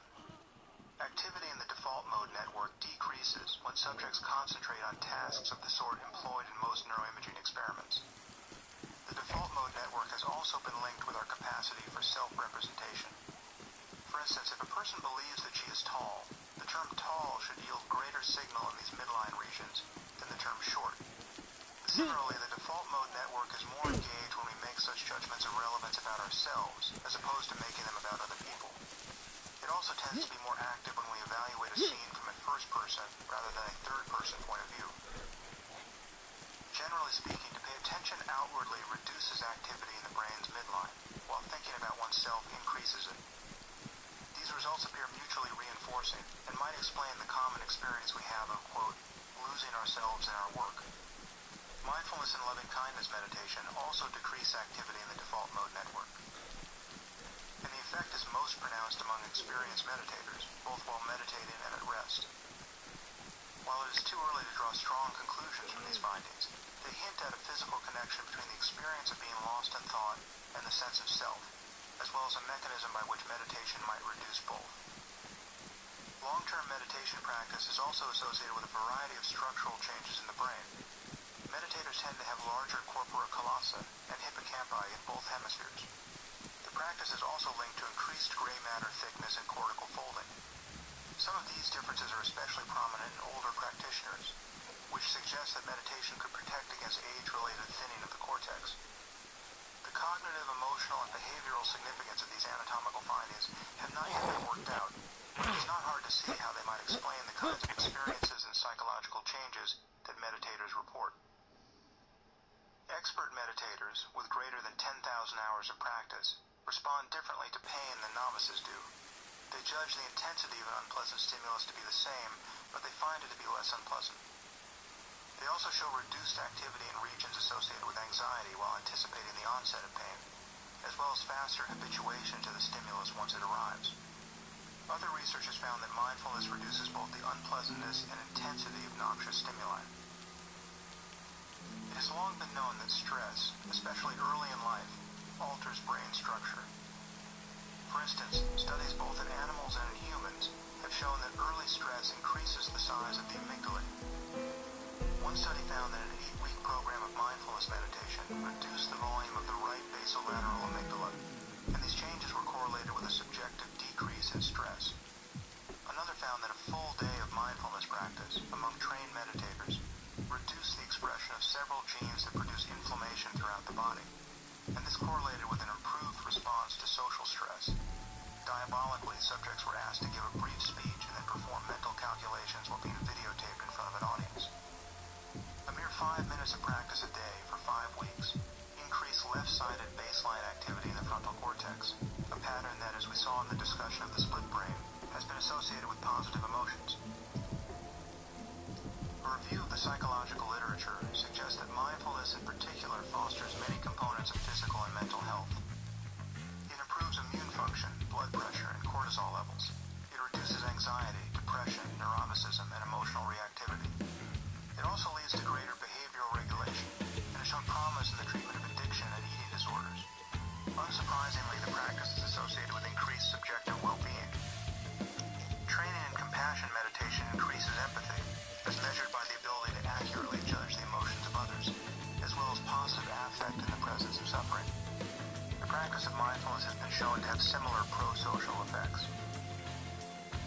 Scientific research on the various types of meditation is just beginning, but there are now hundreds of studies suggesting that these practices are good for us. Again, from a first-person point of view, none of this is surprising. After all, there's an enormous difference between being hostage to one's thoughts and being freely and non-judgmentally aware of life in the present. To make this shift is to interrupt the processes of rumination and reactivity that often keep us so desperately at odds with ourselves and with other people. No doubt many distinct mechanisms are involved. The regulation of attention and behavior, increased body awareness, inhibition of negative emotions, conceptual reframing of experiences, changes in the view of self, and so forth. And each of these processes will have its own neurophysiological causes. In the broadest sense, however, Meditation is simply the ability to stop suffering in many of the usual ways, if only for a few moments at a time. How could that not be a skill worth cultivating? Gradual versus sudden realization. We wouldn't attempt to meditate or engage in any other contemplative practice if we didn't feel that something about our experience needed to be improved. But here lies one of the central paradoxes of spiritual life, because this very feeling of dissatisfaction causes us to overlook the intrinsic freedom of consciousness in the present. As we have seen, there are good reasons to believe that adopting a practice like meditation can lead to positive changes in one's life.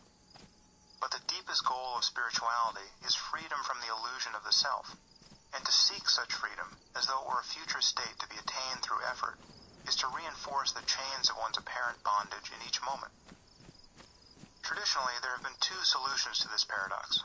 One is to simply ignore it, and to adopt various techniques of meditation in the hope that a breakthrough will occur. Some people appear to succeed at this, but many fail. It is true that good things often happen in the meantime. We can become happier and more concentrated, but we can also despair of the whole project. The words of the sages may begin to sound like empty promises, and we are left hoping for transcendent experiences that never arrive or prove merely temporary. The ultimate wisdom of enlightenment, whatever it is, cannot be a matter of having fleeting experiences. The goal of meditation is to uncover a form of well-being that is inherent to the nature of our minds. It must therefore be available in the context of ordinary sights, sounds, sensations, and even thoughts. Peak experiences are fine, but real freedom must be coincident with normal waking life.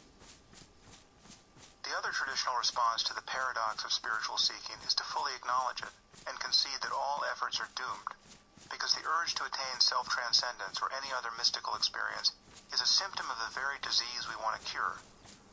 There is nothing to do but give up the search. These paths may appear antithetical, and they are often presented as such. The path of gradual ascent is typical of Theravada Buddhism and most other approaches to meditation in the Indian tradition.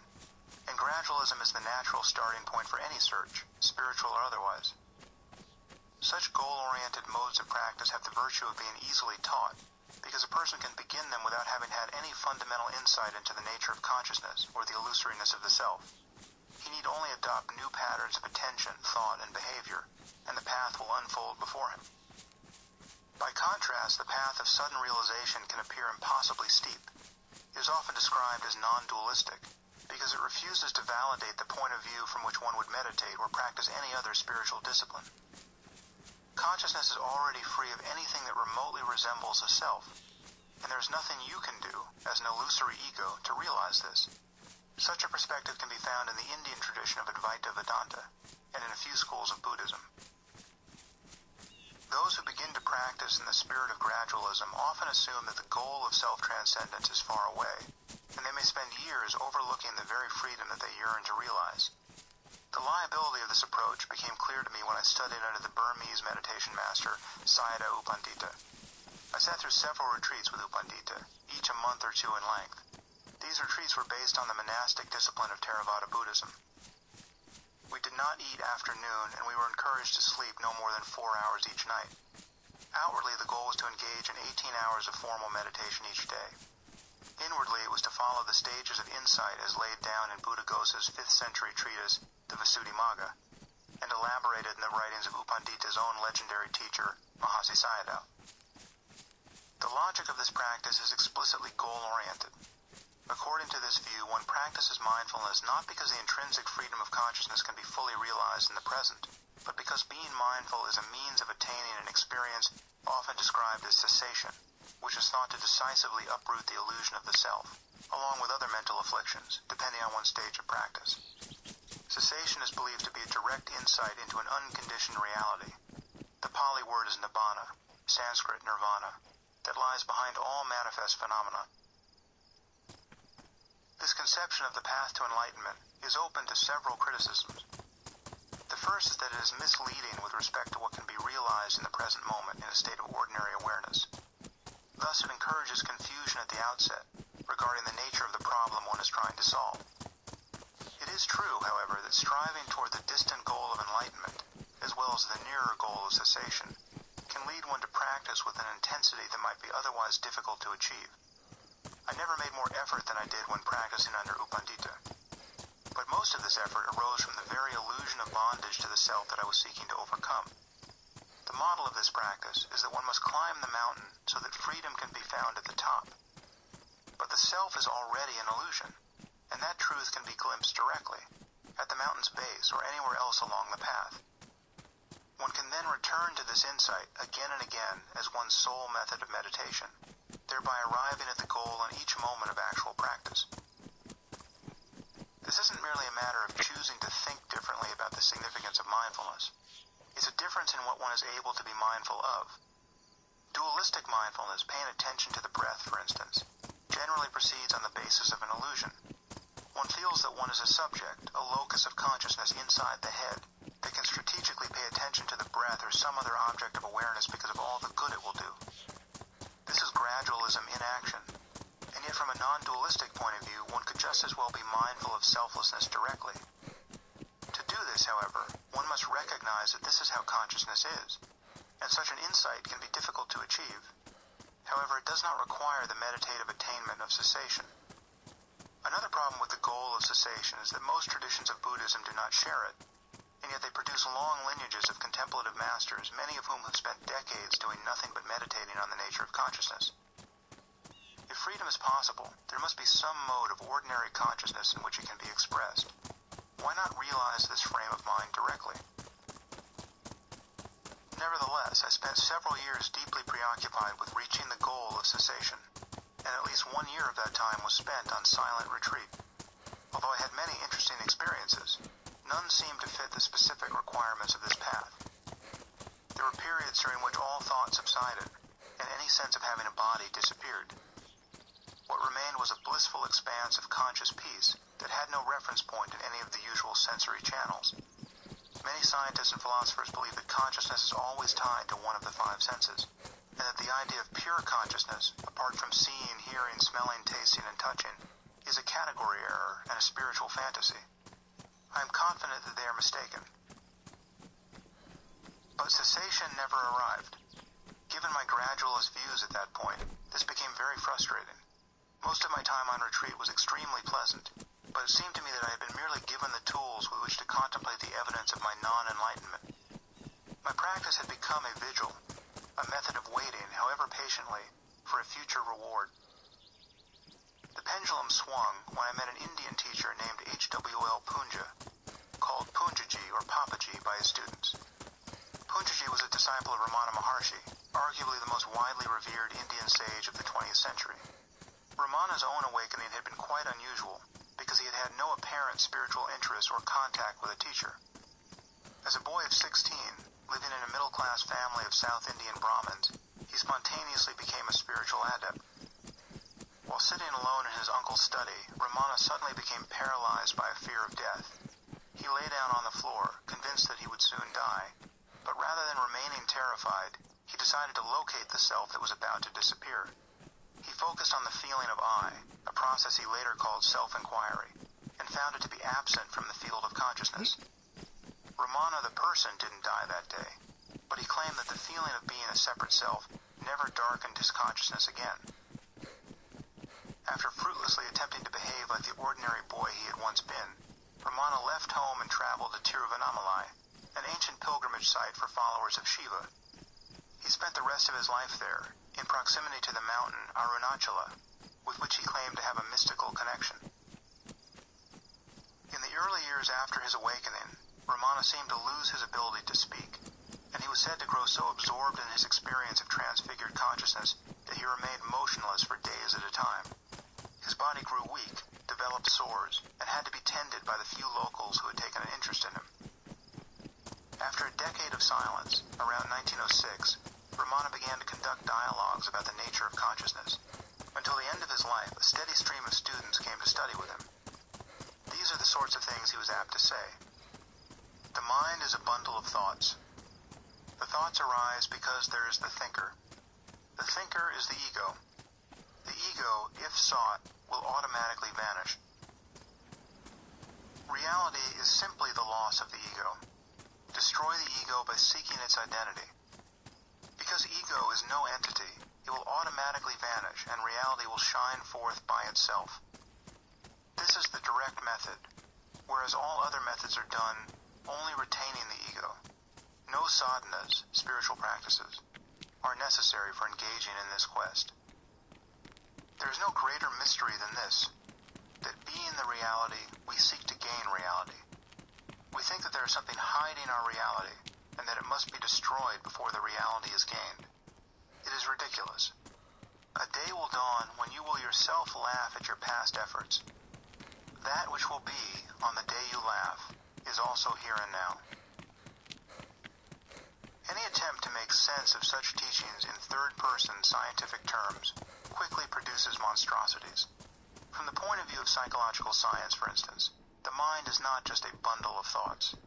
And in what sense can reality simply be, quote, the loss of the ego?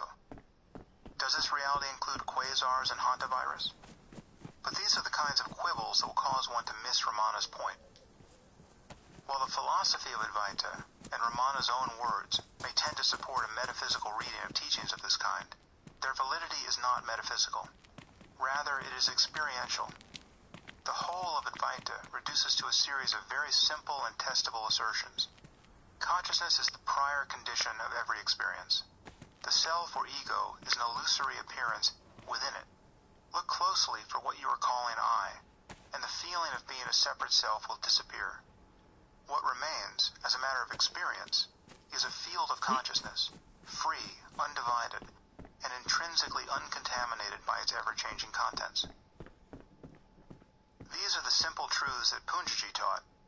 In fact, he was even more uncompromising than his guru in his non-duality. Whereas Ramana would often concede the utility of certain dualistic practices, Punjaji never gave an inch. The effect was intoxicating, especially to those of us who had spent years practicing meditation. Punjaji was also given to spontaneous bouts of weeping and laughter, both apparently from sheer joy. The man did not hide his light under a bushel. When I first met him, he had not yet been discovered by the throngs of Western devotees who would soon turn his tiny house in Lucknow into a spiritual circus. Like his teacher Ramana, Punjaji claimed to be perfectly free from the illusion of the self, and by all appearances he was. And like Ramana and every other Indian guru, Punjaji would occasionally say something deeply unscientific. On the whole, however, his teaching was remarkably free of Hindu religiosity or unwarranted assertions about the nature of the cosmos. He appeared to simply speak from experience about the nature of experience itself. Punjaji's influence on me was profound, especially because it came as a corrective to all the strenuous and unsatisfying efforts I'd been making in meditation up to that point. But the dangers inherent in his approach soon became obvious. The all-or-nothing quality of Punjaji's teaching obliged him to acknowledge the full enlightenment of any person who was grandiose or manic enough to claim it. Thus I repeatedly witnessed fellow students declare their complete and undying freedom, all the while appearing quite ordinary, or worse.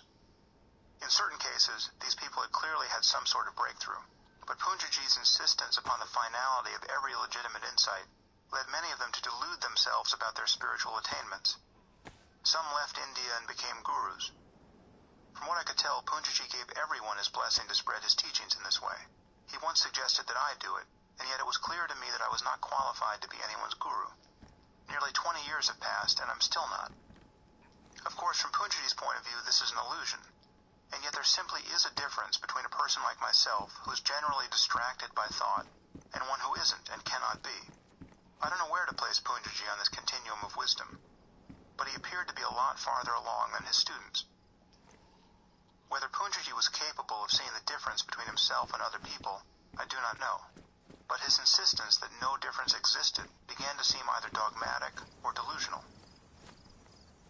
On one occasion, events conspired to perfectly illuminate the flaw in Punjaji's teaching. A small group of experienced practitioners, among us several teachers of meditation, had organized a trip to India and Nepal to spend 10 days with Punjaji in Lucknow, followed by 10 days in Kathmandu, to receive teachings on the Tibetan Buddhist practice of Dzogchen. As it happened, during our time in Lucknow, a woman from Switzerland became, quote, enlightened in Punjaji's presence. For the better part of a week, she was celebrated as something akin to the next Buddha. Punjaji repeatedly put her forward as evidence of how fully the truth could be realized without making any effort at all in meditation. And we had the pleasure pleasure of seeing this woman sit beside Punjaji on a raised platform, expounding upon how blissful it now was in her corner of the universe. She was, in fact, radiantly happy, and it was by no means clear that Punjaji had made a mistake in recognizing her. She would say things like, "There is nothing but consciousness, and there is no difference between it and reality itself." Coming from such a nice, guileless person, there was little reason to doubt the profundity of her experience. When it came time for our group to leave India for Nepal, this woman asked if she could join us. Because she was such good company, we encouraged her to come along. A few of us were also curious to see how her realization would appear in another context. And so it came to pass that a woman whose enlightenment was just confirmed by one of the greatest living exponents of Advaita Vedanta was in the room when we received our first teachings from Tulku Urgyen Rinpoche, who was generally thought to be one of the greatest living Dzogchen masters. Of all the Buddhist teachings, those of Dzogchen most closely resemble the teachings of Advaita. The two traditions seek to provoke the same insight into the non-duality of consciousness. But generally speaking, only Dzogchen makes it absolutely clear that one must practice this insight to the point of stability, and that one can only do so without succumbing to the dualistic striving that haunts most other paths. At a certain point in our discussions with Tulku Urgyen, our Swiss prodigy declared her boundless freedom in terms similar to those she had used to such great effect with Punjaji. After a few highly amusing exchanges, during which we watched Tulku Urgyen struggle to understand what our translator was telling him, he gave a short laugh and looked the woman over with renewed interest. "How long has it been since you were last lost in thought?" he asked. "I haven't had any thoughts for over a week," the woman replied. Tulku Urgyen smiled. "A week? Yes. No thoughts. No, my mind is completely still. It's just pure consciousness." "That's very interesting. Okay, so this is what's going to happen now. We're all just going to sit here and wait for you to have your next thought. There's no hurry. We're all very patient people. We're just going to sit here and wait. Please tell us when you notice a thought arise in your mind." It is difficult to convey what a brilliant and subtle intervention this was. It may have been the most inspired moment of teaching I have ever witnessed. After a few moments, a look of doubt appeared on our friend's face. "Okay, wait a minute, oh, that could have been a thought there. Okay." Over the next 30 seconds, we watched this woman's enlightenment completely unravel. It became clear that she'd been merely thinking about how expansive her experience of consciousness had become, how it was perfectly free of thought, immaculate, just like space, without noticing that she was thinking incessantly. She had been telling herself the story of her enlightenment, and she'd been getting away with it because she happened to be an extraordinarily happy person, for whom everything was going very well for the time being. This was the danger of non-dual teachings of the sort that Punjaji was handing out to all comers. It was easy to delude oneself into thinking that one had achieved a permanent breakthrough, especially because he insisted that all breakthroughs must be permanent. What the Dzogchen teachings make clear, however, is that thinking about what is beyond thought is still thinking, and a glimpse of selflessness is generally only the beginning of a process that must reach fruition. Being able to stand perfectly free of the feeling of self is the start of one's spiritual journey, not its end. Dzogchen, taking the goal as the path. I couldn't pick it back up, but maybe after I log out and back in. Lived in a hermitage on the southern slope of Shivapuri Mountain, overlooking the Kathmandu Valley. He spent more than 20 years of his life on formal retreat, and was deservedly famous for the clarity with which he gave the, quote, pointing out instruction. A formal initiation in which a teacher seeks to impart the